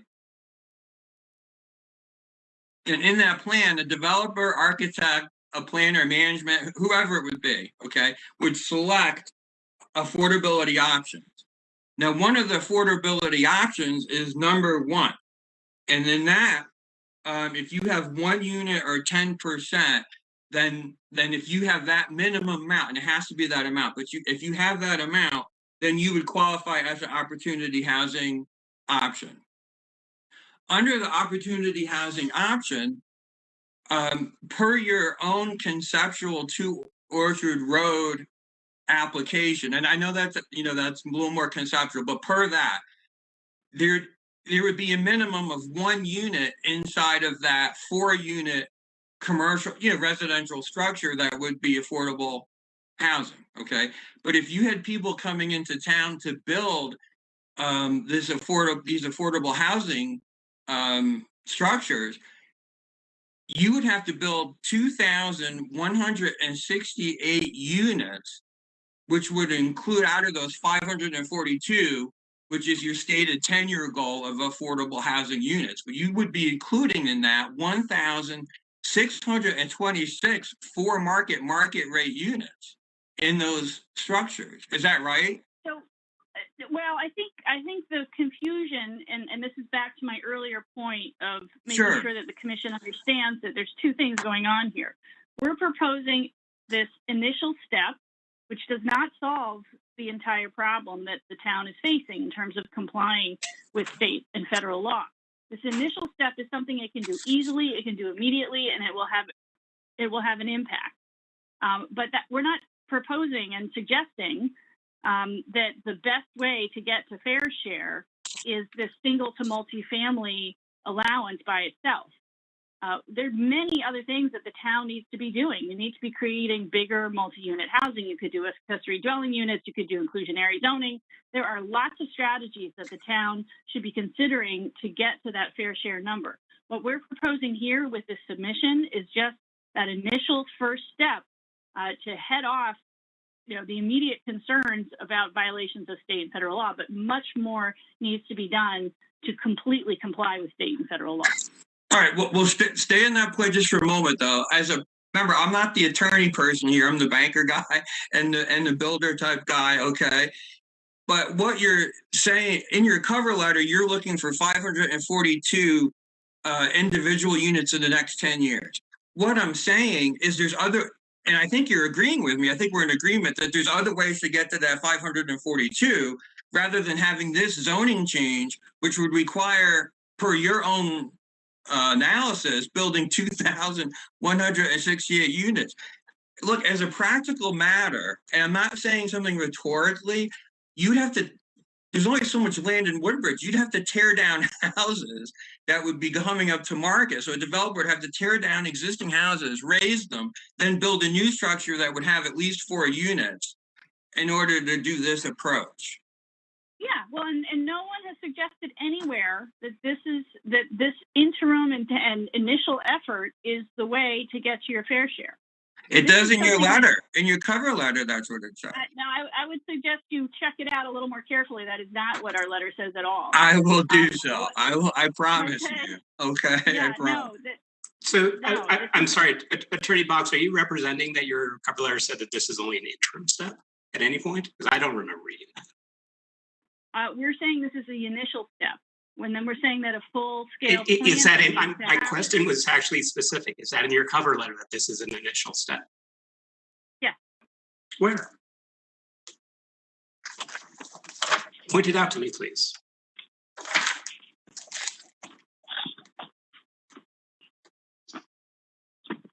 I have it in front of me, so I'd be happy to just read some of the provisions that Attorney Boggs is That would be great. referring to. Thank you. Helpful. Yeah, so I'm looking now just at our cover letter. This is Roman numeral page number 4, where it talks about the fair share analysis. And it says that to this end, Open Communities Alliance has conducted a fair share analysis for Connecticut using the regions defined by the regional councils of governments for purposes of determining the need for low and moderate income housing, as General Statutes 8-2 directs. The need is staggering, even when considering only extremely low income households that are severely cost burdened in regard to housing. The region comprising the South Central Regional Council of Governments needs 25,889 units of housing. This need should be allocated among the towns in the region. We estimate that the share that may be fairly allocated to Woodbridge is 1,842 units of housing. So that's the paragraph that discusses the need. So where those numbers come from is not in any way a projection of what this regulation would provide. It's just looking backwards from the actual need in the region. And then on the next page, we discuss the fact that meeting its legal and remedial obligations will require Woodbridge to overhaul its residential zoning, beginning with the changes requested in this application, and to undertake additional planning and infrastructure development steps. This should be based on a plan to provide its fair share of regional housing opportunities.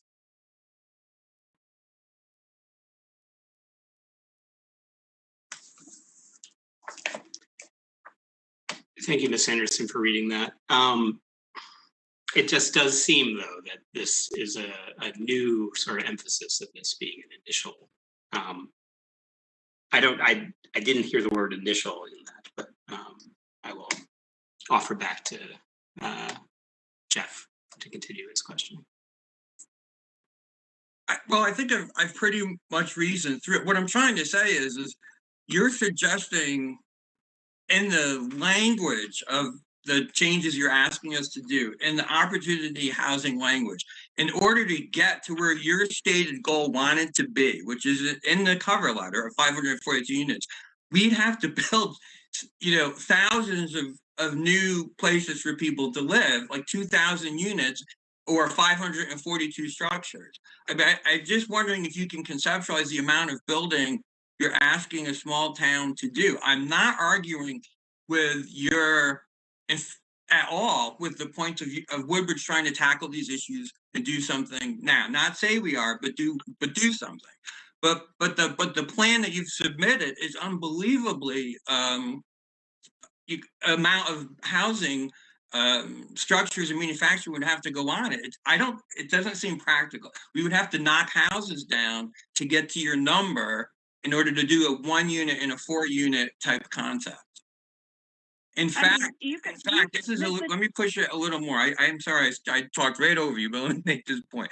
One of the planners, I can't remember because there's so much material that's come out, but some planners have suggested you could actually make 6 or 8 units in a certain parcel. So you might do 6 units or 8 units. Well, per your zoning reg that you're asking us to adopt, if there was one affordable housing unit inside of that 6 to 8 unit, that would pass muster in the language here. And if that was the case, then it would be literally thousands of units could potentially be built conceptually. So let's review and be absolutely clear here about what the request is. Mm-hmm. The request is this initial measure of single family to multifamily, not intended by itself to meet that fair share number. So I think the calculations you're proposing no one is suggesting that needs to happen. What we're suggesting is that the larger fair share number over 10 years needs to happen through a number of different strategies. I mean, the town could take the golf course by itself and probably build almost all of that housing if they wanted to do that. I would suggest doing a couple of other strategies at the same time. This isn't hard. This isn't impossible. This is actually pretty easy in a place like Woodbridge. Okay, stay right there on this point. I'm going to yield back to the chairman right now because I think I'm going to be in over my head because it sounds like you're negotiating, and I'm not going to, I'm going to let the chairman negotiate with you. But I do appreciate the back and forth negotiation. And look, there are possibilities. That's what I feel. I feel there's possibilities. Okay. I'll just jump back in quickly and say that I don't think we're negotiating in the sense of saying that we would do those things instead. I think we're saying it's a this and. So in addition to what Karen read before, or what Ms. Anderson read before, the third paragraph of our cover letter I think is really relevant here. So the third paragraph talks about that we are asking the commission in town to take 2 steps overall. So first, to approve this application, to amend the zoning regulations, and that this is an initial remedial measure that will begin addressing the long-standing exclusion of multifamily, et cetera. And then later in that paragraph, it says this is after taking this first step, the town must develop and adopt a plan for residential zoning and planning. So we've been talking about that other step, and I think it feels abstract, but actually, as we've been talking about it, we also submitted a POCD amendment, and that feels sort of abstract. But what we mean there is really what Attorney Boggs was starting to say, which is, and then as well as this, we should be looking at the country club and all these other options as ways to supplement and to really help Woodbridge get to its fair share over time. And so that's not a instead of what we've proposed, that's a in addition to. Jeff, do you have any other? I'm just going to let that stay right now, Mr. Chairman. I'll just leave that as it is for the time being. I think other people should ask some questions, but it was good to get some of that out. Sure, appreciate the questions, Jeff. I will invite Paul Schatz. Do you have questions? Sure. Thanks, Jeff. Can someone speak to if the law provides context for what you're proposing? In other words, Jeff talked about, and it was a good segue, Jeff, because I had a bunch of those numbers written on my pad as well.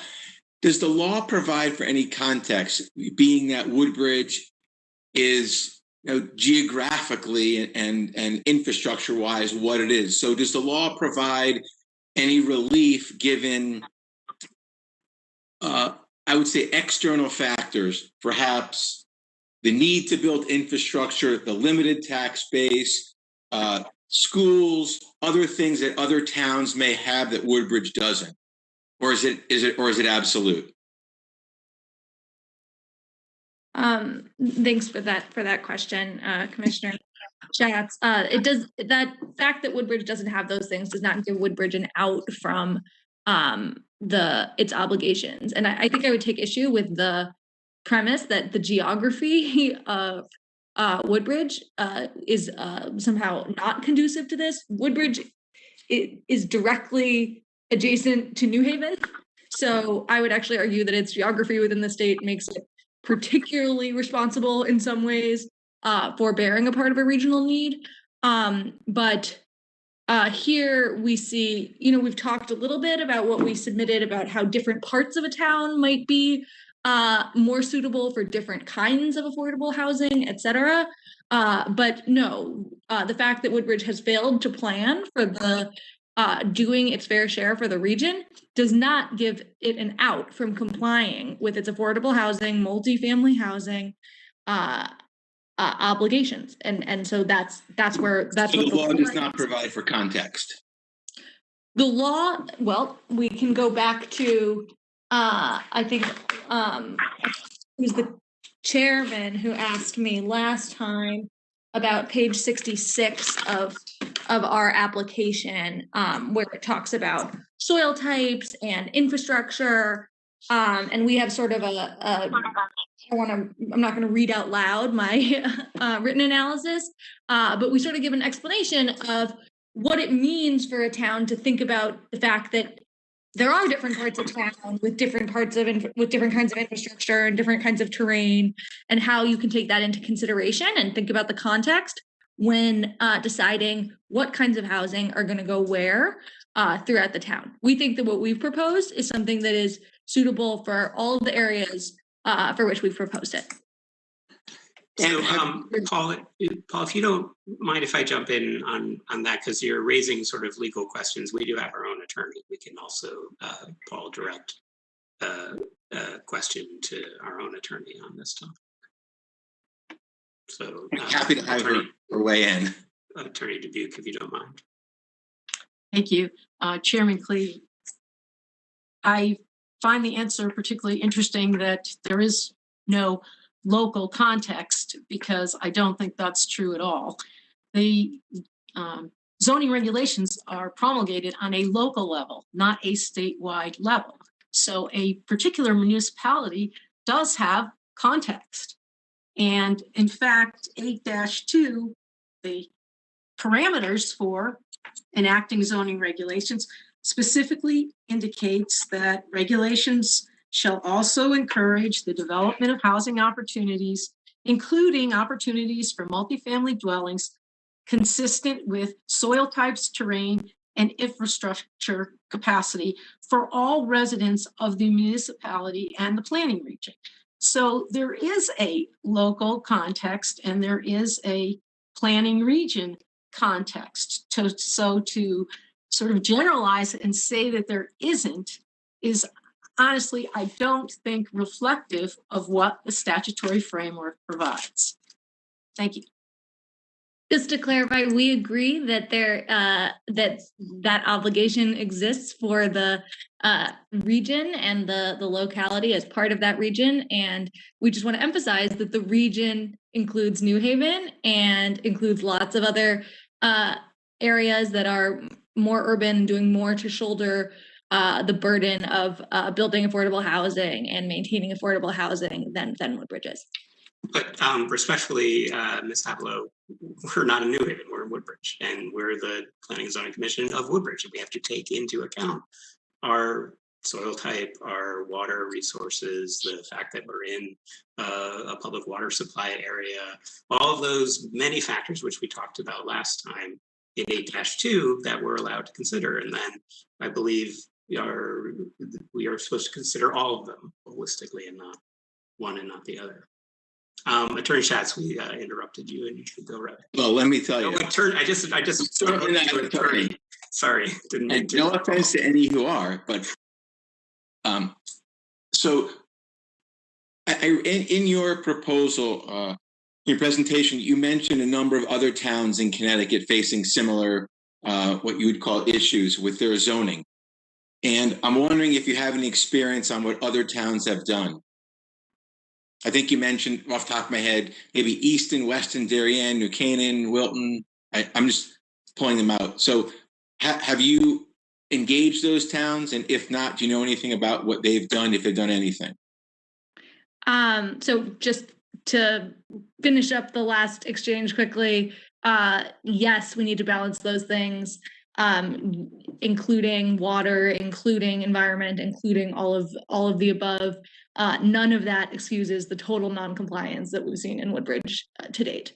But Commissioner Schatz, on your next question, I think that the references you were making might have been specifically around the septic and public water issue. But I will hand it off. I don't know if Aaron or Attorney Boggs, used to being informal within the team. If you want to weigh in on what other efforts have been ongoing around Connecticut, what else OCA is doing, et cetera. Yeah, I mean, that not on the water issues in particular, but in general, you've got places like West Hartford that have actually allowed lots of multifamily housing to be interspersed with single-family homes. West Hartford is a great place to live.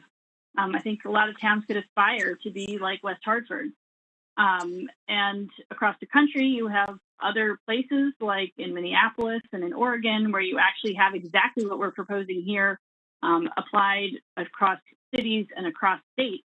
And so that's another place where you can see some changes. We've seen changes with accessory dwelling units. We've seen places like Montgomery County, Maryland, where you have inclusionary zoning that has worked effectively to create all kinds of mixed income housing and also protect a lot of farmland. So there are some great models across the country, and the model that we've looked closely at is what's going on in New Jersey, where you have a fair share model in place that's effective. It's on the road to creating about 100,000 units of affordable housing. That's done through a lot of inclusionary zoning and a lot of subsidized housing. So, you know, there's a real wealth of models out there that are available for the town to look at. So to follow up, specifically in Connecticut, I know you mentioned West Hartford. I didn't see, and I totally could have missed it, so forgive me if I did. The towns that I mentioned that were, you know, kind of southwest of here, has there been anything done in those communities? Wilton, New Canaan, Darien, Greenwich, I forgot what else. I'm sorry, Easton, Weston. To your knowledge, was anything done there? I mean, even Greenwich has more multifamily. I mean, almost all of these places have more multifamily housing than Woodbridge has. So sure, there are lots of things that are happening there. You know, there's obviously Hamden has done a lot of work and successfully created some mixed income housing. You know, I would say go down the 8-30G list and look at the places that have higher percentages of affordable housing than Woodbridge and go talk to them and find out what they're doing, because there are some lots more work needs to be done by lots of towns in Connecticut. So I'm not saying that there are, 100 perfect other towns to learn from, but are there 15, 20 other towns that would have some helpful insights? Absolutely. And just off the top of your head, which of those towns would mostly mirror Woodbridge? Well, I think the point is we're not trying to mirror Woodbridge. We're trying to look for places that are not doing what Woodbridge has done.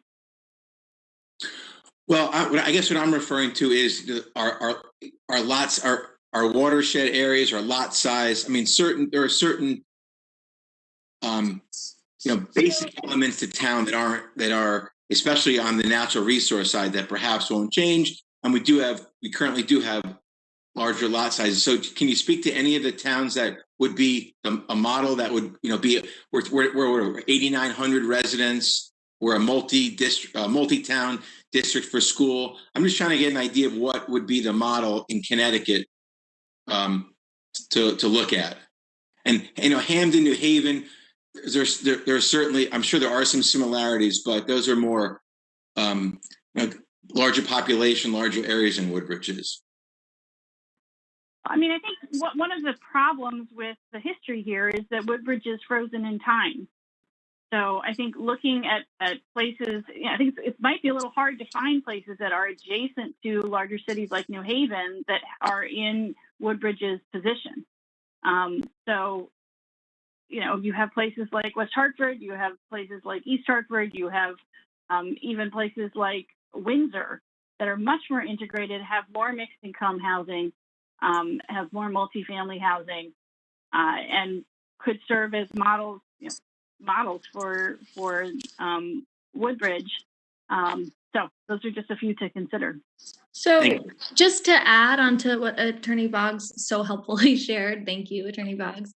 I think that there's another sort of, what we're proposing here is sort of this as of right context or concept.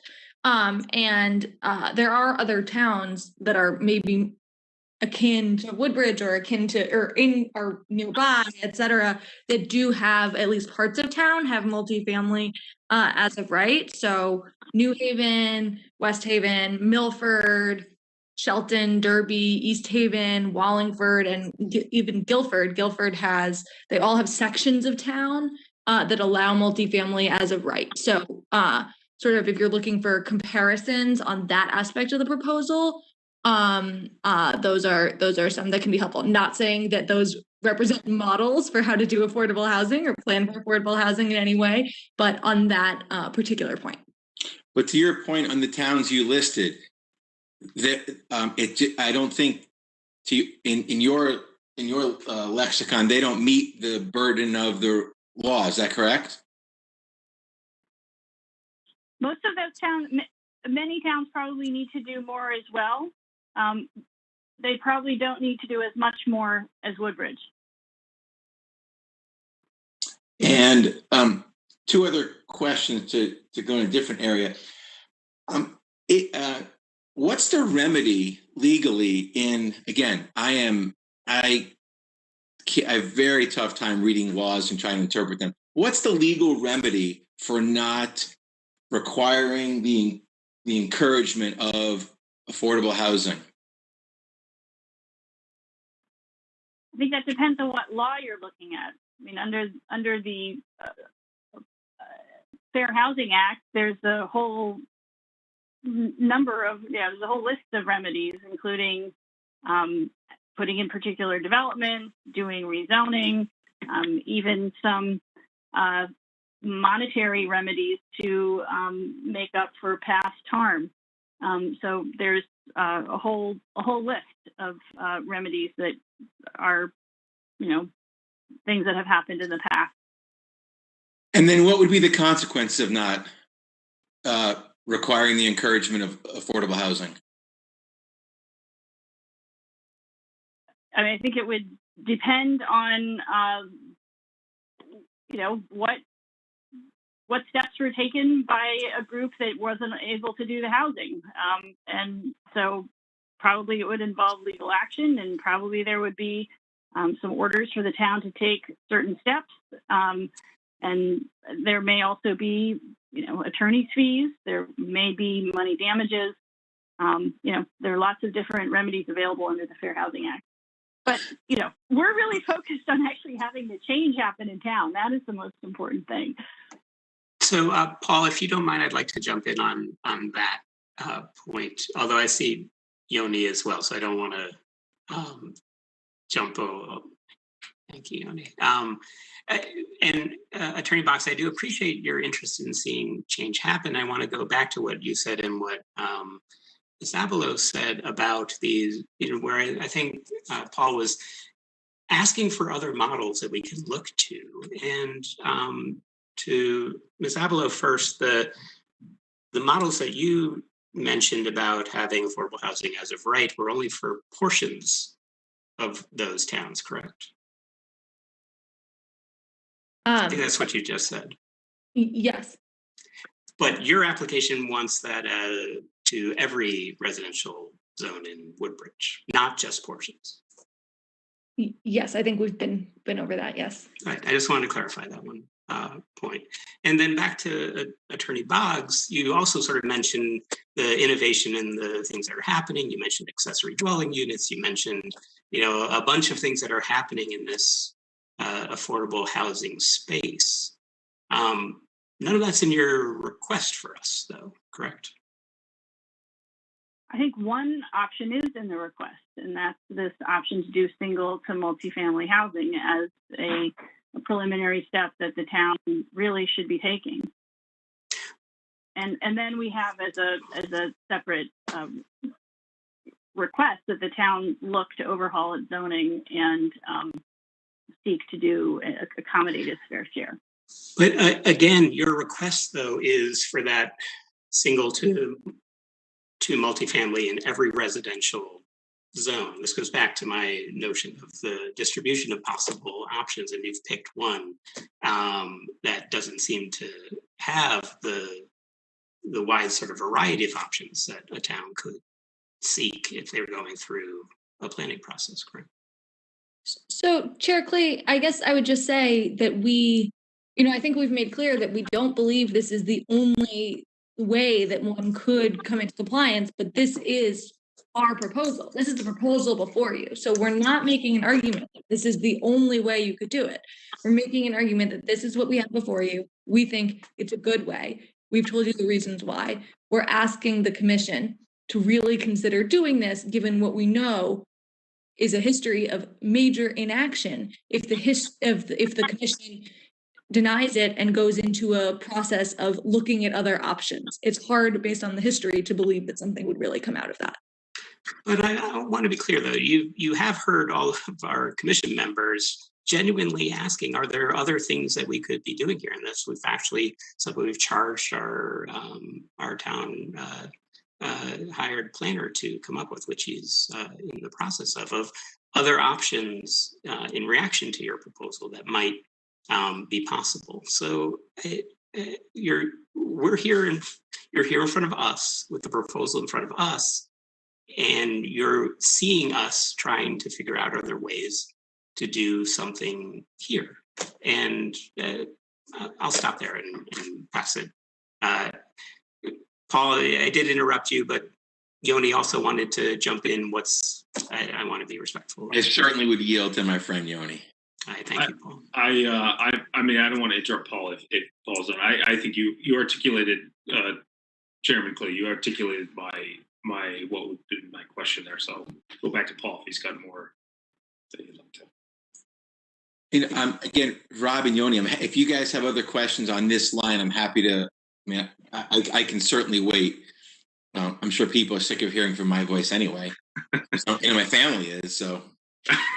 Well, maybe I can jump in with just a response to some of the comments earlier. I mean, I think, one thing that is very hard in terms of moving all of this forward is the history of the town and what has, I think, been sort of an intractable political problem to really make changes to zoning.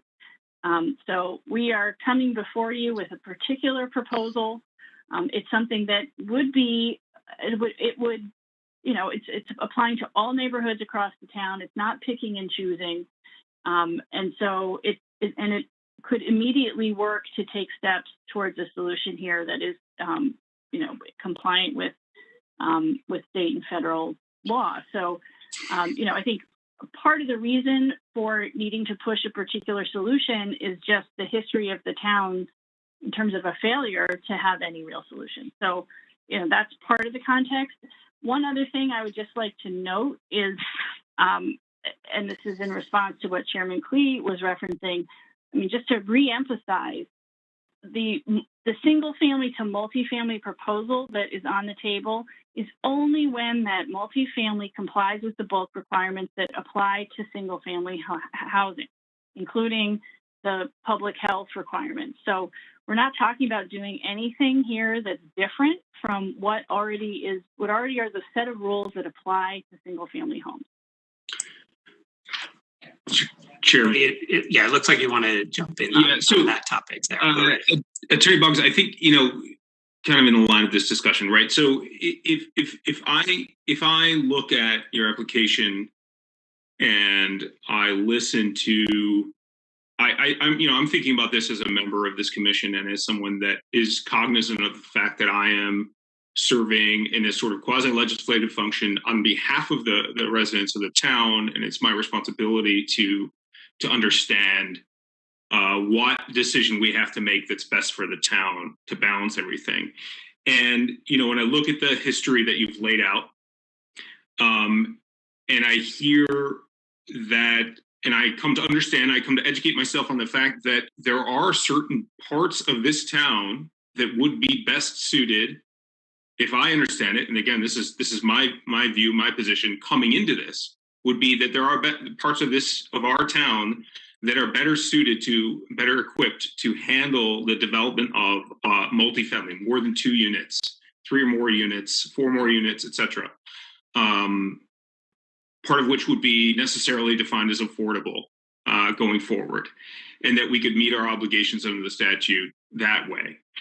And I read your history, and I'm cognizant of the fact that we, as a town, have summarily and continuously rejected any attempt, including most recently in 2018, 2019, in our last revision of the zoning regulations. And so I think, it's important for you to remember, for the applicant as a whole, all of you to remember that, I think members, residents of the town view this as us being threatened with a sort of punitive, right, a punishment. And you heard that in some of the questions, right, that some of my fellow commission members asked, which was that, and so I think one of the points that the chairman is making is saying, you know, look, to change the regulation across all zones sounds like it's going farther than any other town in Connecticut has done.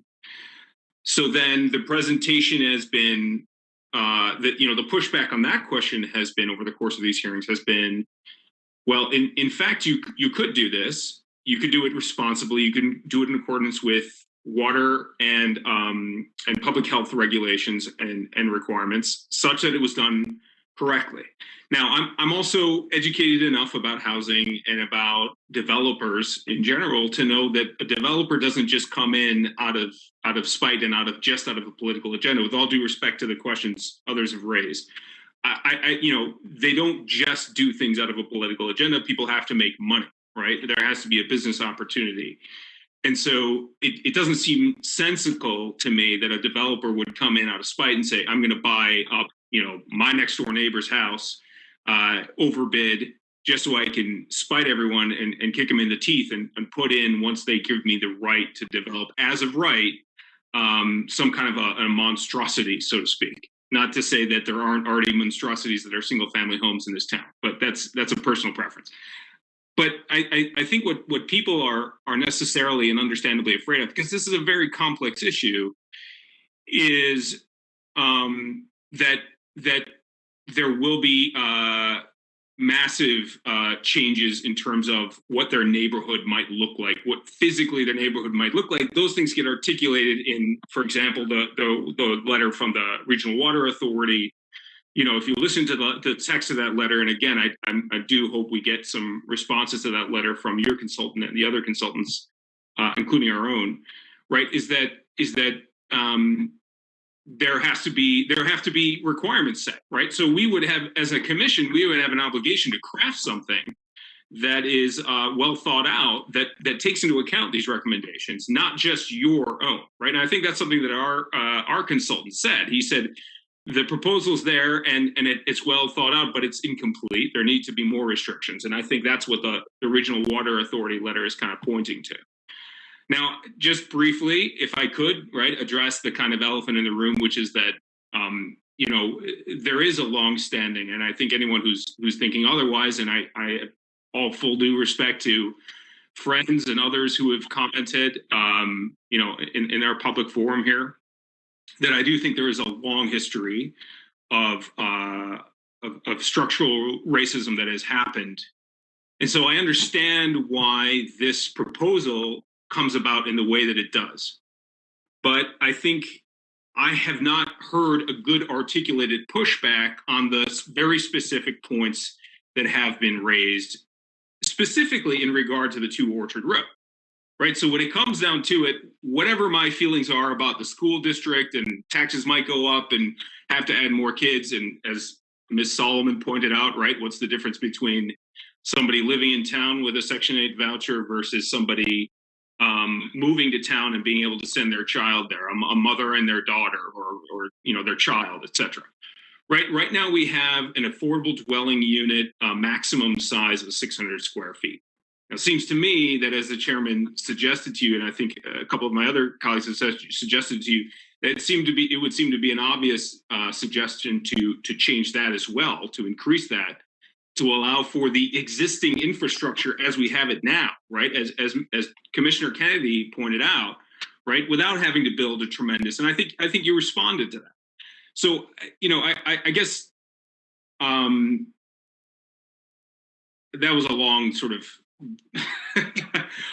soliloquy, but I think it's important that you understand that I think folks in this town see this as a complex issue, see us as having an enormous responsibility, and I think I have not yet had my questions answered about how we can accomplish what we believe we probably need to do without doing a wholesale change across every zone that isn't necessarily justified if we need to accomplish what we need to accomplish. I mean, in the previous hearing, I asked something about about the water. On page 66 of the application, you know, there's a discussion about the water and about the water usage and the septic systems, et cetera. And you know, one of the members of the application, Mr. Yang, who you know, like the rest of the team here, and spoke very eloquently, mentioned that, you know, we could simply just build more infrastructure. And I think that people watching this probably laughed uproariously. I know that I did inside when I heard that,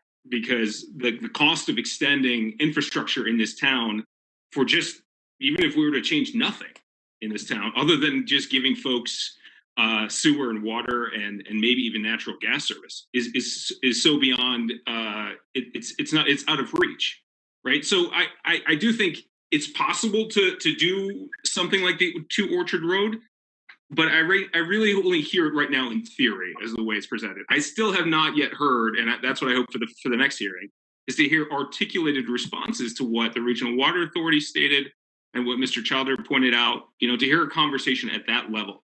All of this conversation about the equity and about the Fair Housing Act has been very illustrative for me and very helpful.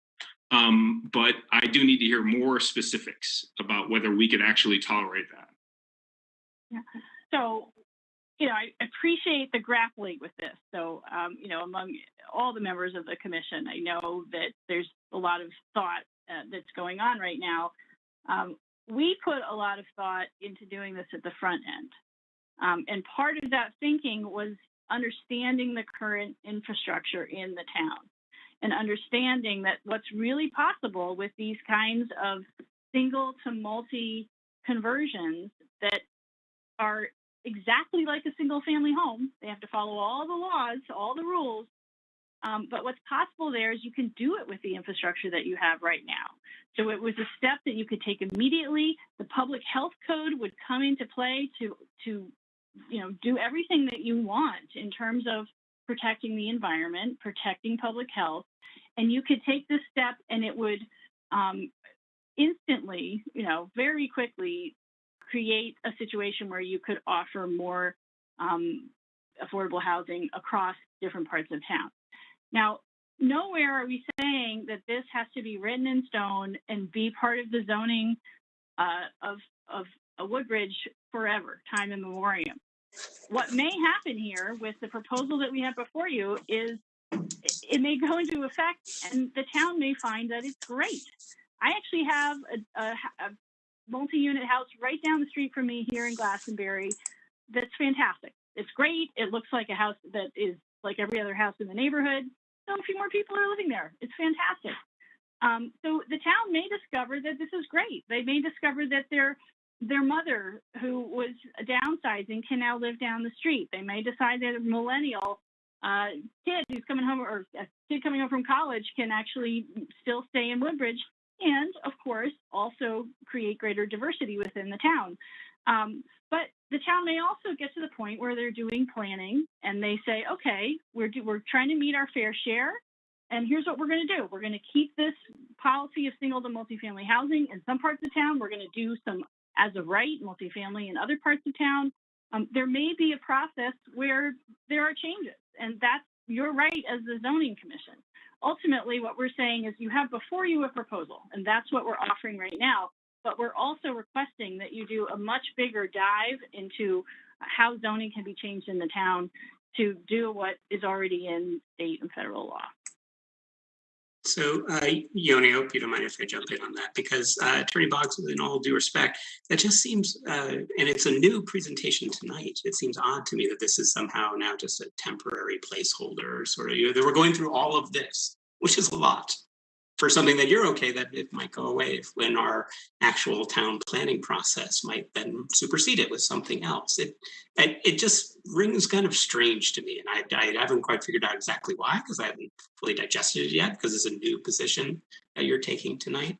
But I want to narrow in on this other notion that it seems that we'll just let our public health folks be our backstop or be the one reviewing and making sure that everything's okay. What I think Yoni is asking for, and what we hope to hear from you next time, and is a response to the extent that the public health review looks at the one parcel by itself and figures out, yes, now you have 4 septic systems. Do you have space for that in that one piece of land for the new 4 units or the 8 units or the 10 units or however many units, and so on.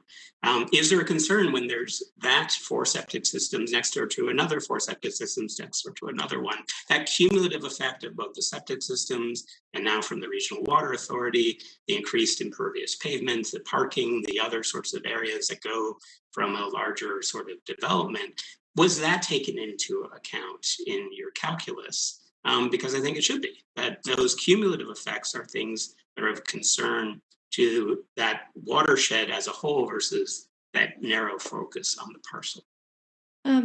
Chair Klee, thanks for that question. I'll jump back in here. So I think I want to focus on a couple of things that you said. So one, and a couple of things that have been said. So one, just quickly back to Commissioner Zamir's comment. I think the comment you were referring to from Mr. Yang was about expansion of infrastructure for future other things that might want to be done, not as Attorney Bogg said, not for the purposes of doing what we've proposed. On what you just brought up, Chairman Klee, and also you brought this up to Commissioner Zamir. I think that the answer is yes, we will speak next time or have written submission or whatever, however we choose to reply next time on some of those planning issues and the water issues and the letter, the Water Authority letter that we got at 5:35 p.m. Tonight. But no, we're not going to be the ones who come to you with other alternatives next time. Like, I guess we don't see the role of the applicant as the role of the applicant is to make our application, not to sort of do the other work of planning and figuring out what other solutions beyond our application you all wish to employ. The last thing I'd say is that this framing of talking about this as an initial step, as a new thing, I just, because I spoke so much of the time last time, I just want to say that I've really been trying, and it's my apologies if I didn't get it across last time, really been trying to say, we think this is an actionable, practical first step that the town can take immediately within existing bulk requirements, within existing lot sizes, etc., and can do safely and can do within reason and while balancing all sorts of other factors that you all have brought up over the course of these many hearings. But that we also support a longer term planning process. And so I don't think that's inconsistent with what we said last time. I think that's what I've been saying and what we've all been saying since these hearings started. And so I just want to be clear that has been and is our position. Thank you, Ms. Avalo. I appreciate that, though I do, it's helping me clarify in my head. So you would be perfectly fine, hypothetically speaking, that we approve your proposal as is, and then next year it gets completely changed to something that has gone through that longer process and is much less than what you've proposed here. So so first of all, I think there's this idea that that we keep trying to push back on, that this is somehow the most radical or most invasive or ambitious possible proposal around housing in the town. We think it's not. But that aside, I don't think we're saying that we would want in 1 year for it to totally go away. I think we're saying this is something that we see as an actionable step that you all can take. And then if in the course of, nothing in your zoning regulations can always be amended, right? So I guess we're not saying that this is going to be a super zoning regulation that is not ever subject to future amendment based on other planning commissions that the town has in the future, based on new advances and how we think about creating the best and most affordable housing we can. I guess we're open to things like that happening. We're realistic about how these processes work. But we want this to be approved this year in this process.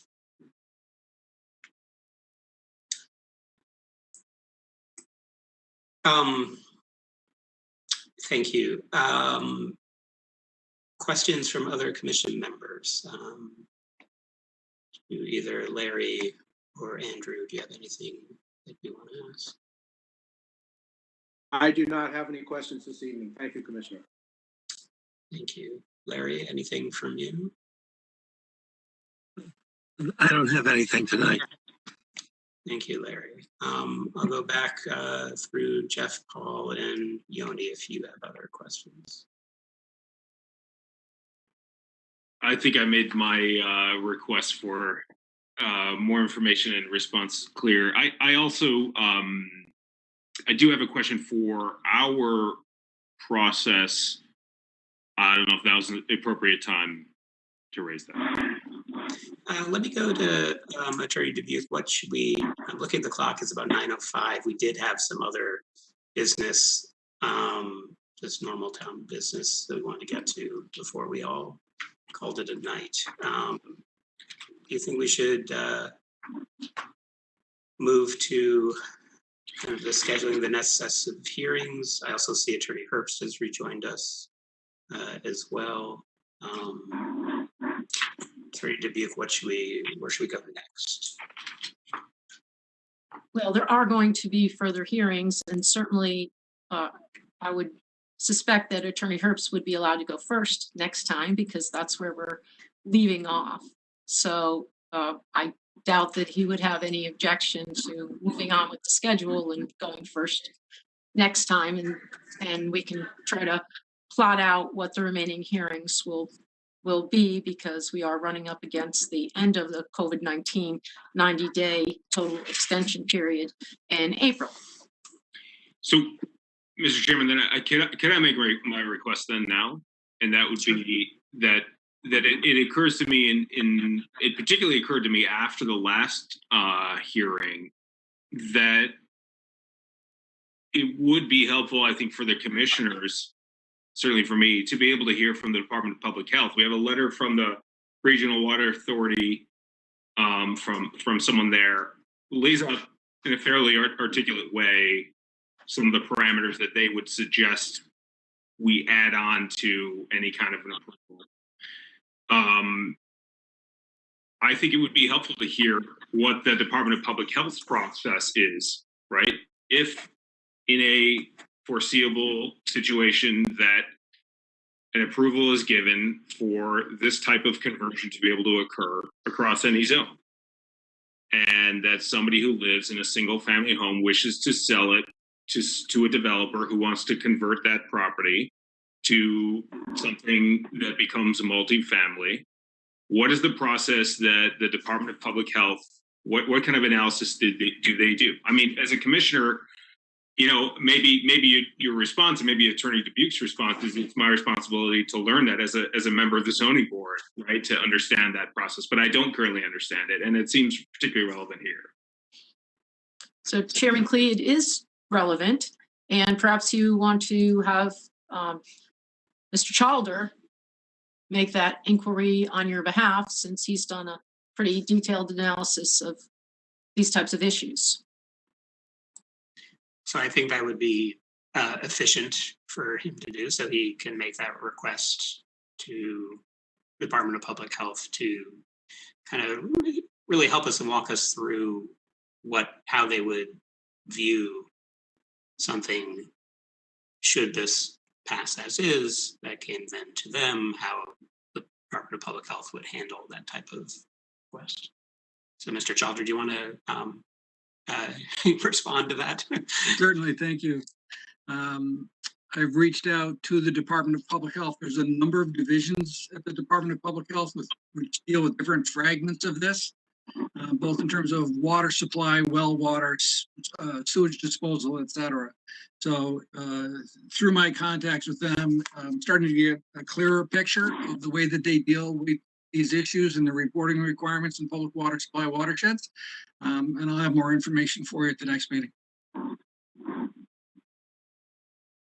Thank you, that's appreciated. Yoni, does that make sense? Yes, thank you. All right, so that's going to be something on the agenda for the next meeting. Mr. Chalder, at the next meeting, might you also have your homework assignment ready on that we asked you last time on possible alternatives. That's my anticipation, Chairman Clay, that I think our next meeting I have is 2 weeks from tonight. Is that what the commission? We haven't quite figured that out. That was my next, my goal is sometime mid-March, and to give us at least a week off next week, and sort of looking more at the March 15th timeframe for that special meeting, and then have a final meeting at our regular meeting on April 5th would be. So that's my straw proposal to commission members first, and Chris Sullivan, to the extent you know the town of Woodbridge's calendar, so we're not running into other scheduled meetings. You're not running into any conflict there. I do have a conflict personally on the 15th. I chair another land use board in another town that night, and I have a public hearing. Ooh. All right, commission members. Hey, Rob, sorry for interrupting. Rob, in the interest of time, and you asked as we got into this section if we were done with this piece for tonight. So I would suggest we end this part of our meeting, finish up our business, and then find a date without having to go, calendar merry-go-round here. Because we still have other public business to do, and it's already 9:15. Yeah, the only thing, Paul and Attorney Dubuque, do we have to, while we're still in the public hearing, do we have to schedule the next one while we're in the current public hearing, Paul? So. Who's just emailed me that the Woodbridge Board of Ed is on Monday night, the 15th. Okay, so can we find another day that week that works for commission members, for Mr. Childer and applicant and others? With a similar 6:30 start time. I cannot do Wednesdays because I teach. Can we do Tuesday the 16th? Good with me.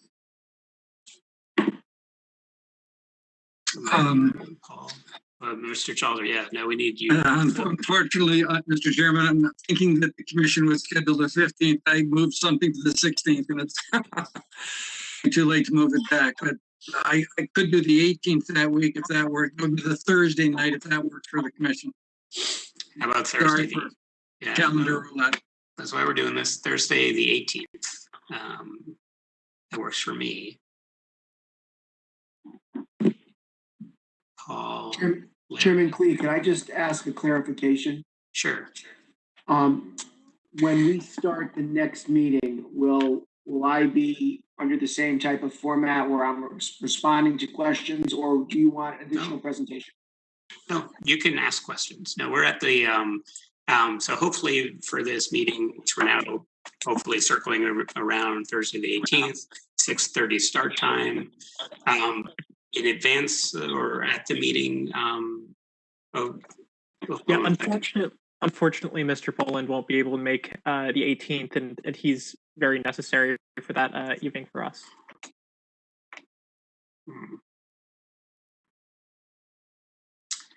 Well, I guess it's into a bit of a Chairman Clee, Don Poland here. Yep. On that night, I could possibly make it either early or late. It's going to be the in-between because of the timing. So while it's a conflict night, I could probably, find some time to spend if that works okay with you. So. What is the later option? 9-ish. 9. Yeah. That's hard. I'm just trying to be accommodating, not trying to be hard. No, the easy answer was no, the 18th doesn't work. So.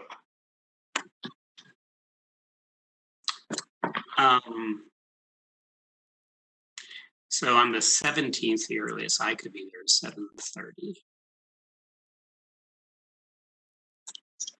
The 17th's out for me. Sorry. I'm sorry, is that, you broke up, is that a yes? Or no? The 17th is out for me. Out, So, okay. Rob, the 17th is inland wetlands, and they also have hearings that night.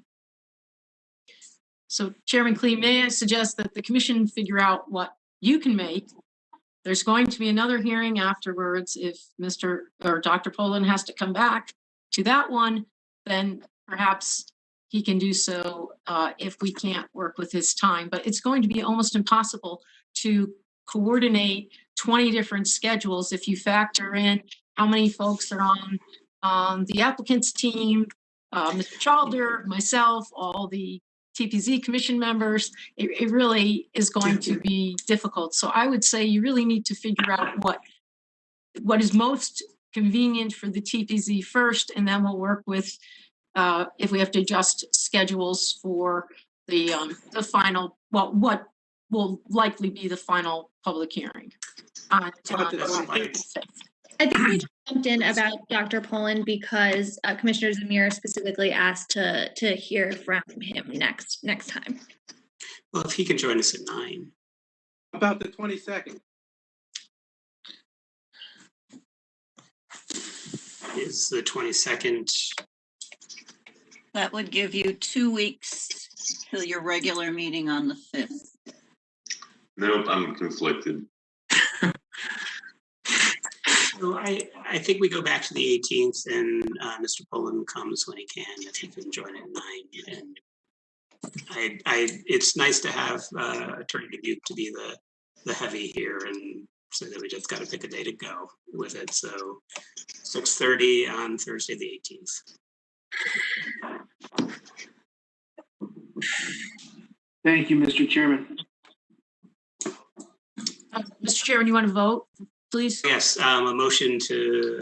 So moved. And I'll second it, to have the meeting, the public hearing continued until Thursday, March 18th at 6:30 p.m. All in favor, say aye. Aye. Any opposed, any abstentions? That's what our continued hearing will be. And so, Attorney Dubuque, have we now closed have we now adjourned this portion of it? No, there was still one question that I thought Mr. Holland would be weighing in again about whether there would be an extension. The commission, on behalf of the commission, I asked for an extension to April 9th, and you mentioned it at the very beginning of the meeting. And I thought he would be perhaps weighing in again, now that we're discussing these dates, so that we'll have the finality about the next hearing after that would be the 5th, and only if there's a technological glitch or what have you, where we go from here. Great. Thank you for that reminder, Attorney Dubuque. It was hours ago at this point. Mr. Holland, do you have anything else to add? I think for now, I'd just like to check in with my team for 1 second, and maybe 30 seconds, and I'll get an answer back to you. That's fine. We'll be in recess for a minute.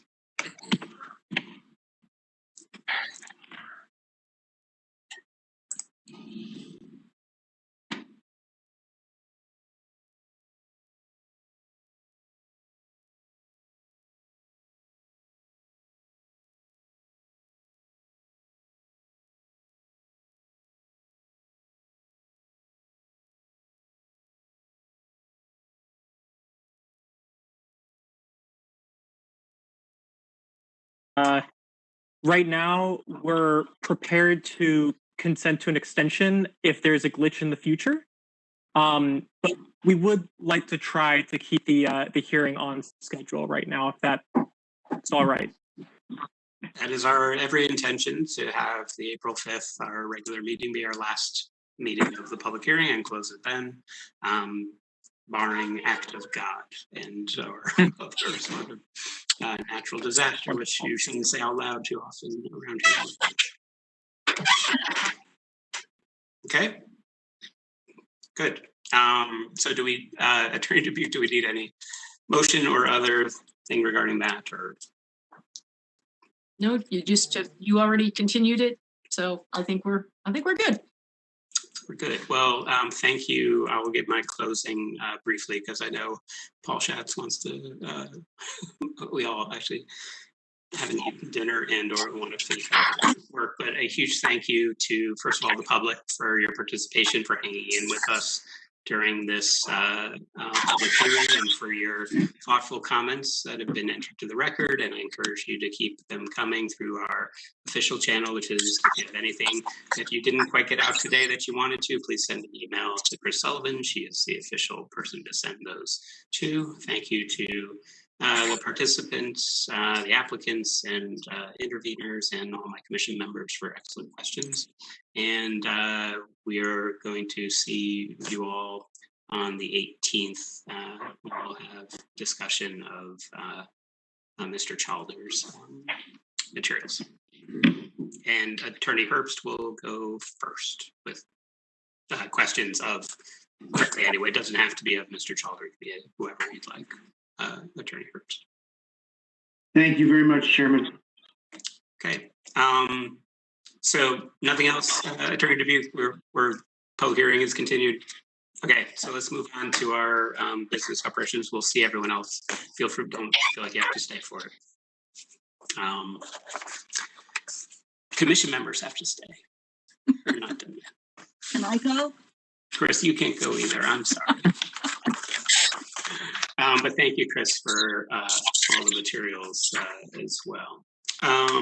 So where are we? Should we do the any activities of SCROG first? We're in our work session. Yeah, there was a meeting on February 11th. There were a couple items on the agenda. The only application was from the town of Orange. It was with respect to the amendment of their transit-oriented development district, which is along the West Haven Orange border in the area where there had been at one time a proposed Metro North train station. And it was found not to have any, despite being in such close proximity to a border, not to have any intermunicipal impact, adverse intermunicipal impact. Beyond that, there was election of officers and an executive committee. Yours truly is on the executive committee now. And it was a short meeting. First one in a couple months. That's the report. Thank you, Andrew, and congratulations, I guess. Mazel tov. Thank you, Andrew. Chris, your report as our zoning enforcement officer. I've been much busier with wetlands than I have with you. So I continue to find small things in the regs, but we'll push all those things until we finish this larger project. Great, thank you, Chris. Appreciate that. So the next item, we did receive our email letter of resignation from Commissioner Marcia Wallace, who was our secretary, who will be missed. I do, yeah, no, I enjoyed serving alongside her, albeit for a shorter time than many of you did. I guess, Chris, should we need a new secretary and a vice chair? Yes. Feel free to volunteer or nominate yourselves for either of those roles. Any and all are welcome. I don't know who's going to be as good, Chris, at catching typos and such. Kathleen is really good at that. I make them, so somebody else has to catch them.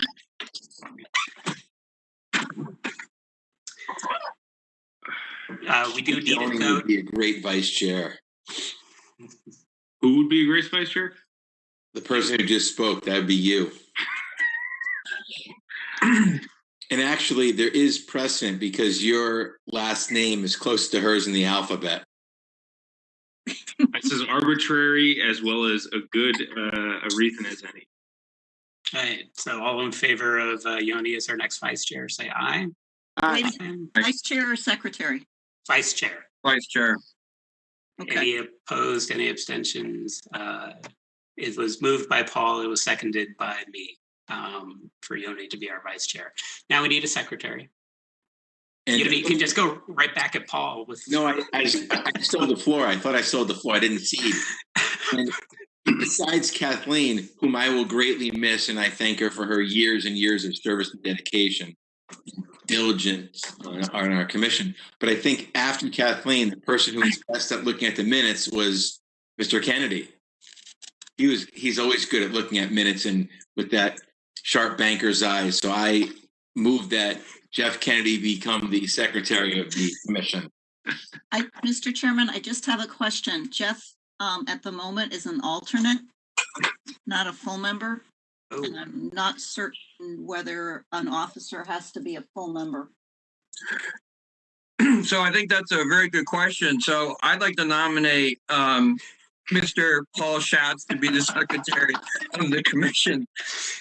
Given his extraordinary capabilities and view in the community, I'm sure he would be outstanding as secretary. And as such, I also volunteer to assist him in his administrative duties and whenever he needs some help. So it's been moved by Jeff and seconded by me. Oh, seconded by Andrew. All in favor of Paul Schatz as our new secretary, say aye. Aye. Aye. Any opposed? For the record, I think Andrew, I always felt bad for him because he had to go to all the scribe meetings. Now he got off easy. But Secretary Schatz sounds pretty good, doesn't it? Secretary Schatz. Right? Of state, I'd agree. Or of defense, I'd agree. Rob, while we're on this topic, and Chris just brought up, this is the appropriate time. We are down, I think we have 3 vacancies on the commission now. I'm sorry, I take that back. We have 2 vacancies and 1 member who's missing in action. Any way we can button it up and get some help?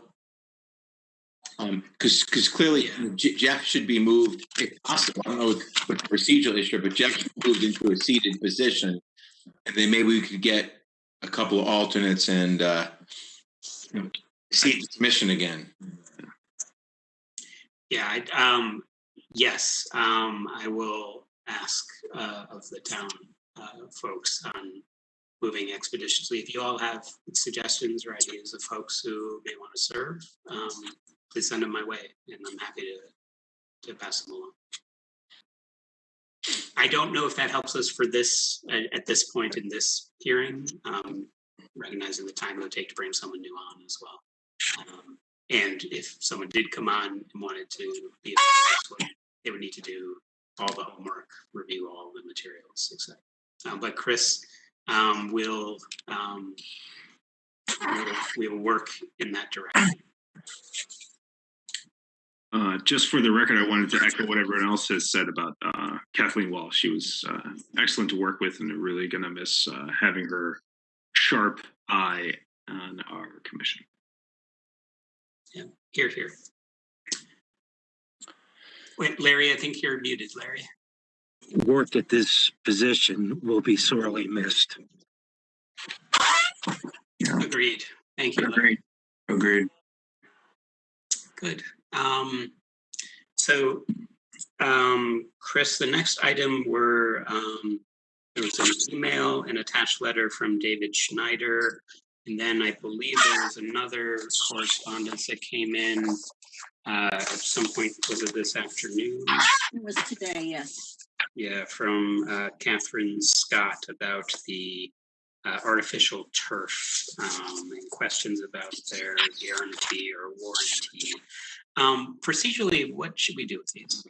So I would think that, and I don't know that it's if she's only retained for this particular application, but I think we need some advice from town council as to what further clarification we might be able to provide beyond the record of an already closed hearing.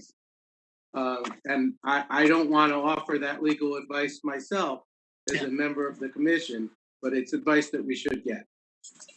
Andrew, I agree with that as well. Other folks? Sir, could you just clarify that again? I'm sorry, I was. I was saying that we need advice from town council as to how to respond to these letters, whether it would be permissible or appropriate to expand upon any further, with respect to any further explanation beyond the record, which is already closed for that application. Paul, your thoughts? So I just want to make sure, if I read, we're talking about the either warranty or guarantee that was provided by the vendor, and which was, I think it was almost contingent approval on this warranty guarantee being issued. Is that what we're talking about? That is what we're talking about. I just don't think we should talk about it until. Yeah. So Andrew, so the good point is here we have a proceeding that was closed. It was actually appealed, and then it was. And the appeal was withdrawn. Withdrawn on appeal. And now to have letters coming in asking for us to either revisit or reopen or re-examine or clarify or whatever they're asking, which is not entirely clear.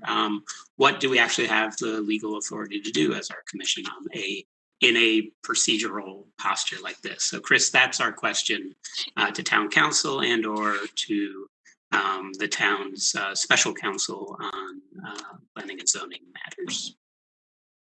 So do you I got an answer for you, and I'll put this on your agenda for your regular meeting in April. Thank you. Great, excellent. Was there anything else? I've now shuffled all my papers, so I'm not sure if there was. I gave you one set of minutes, but since you're missing other minutes, you can just catch up with minutes later if you want. We do want. We want to go to either eat dinner or something in that sort of realm. So motion to adjourn. So moved. Second. Moved and seconded. All in favor say aye. Aye. Aye. Any opposed, any abstention? Hearing none. Thank you all. Thank you, Chris, for hanging in with us and preparing us. Thank you, Chris. My pleasure, guys. Yeah, Okay. We'll see you all. See you on the 18th. On the 18th. With bated breath. Take care.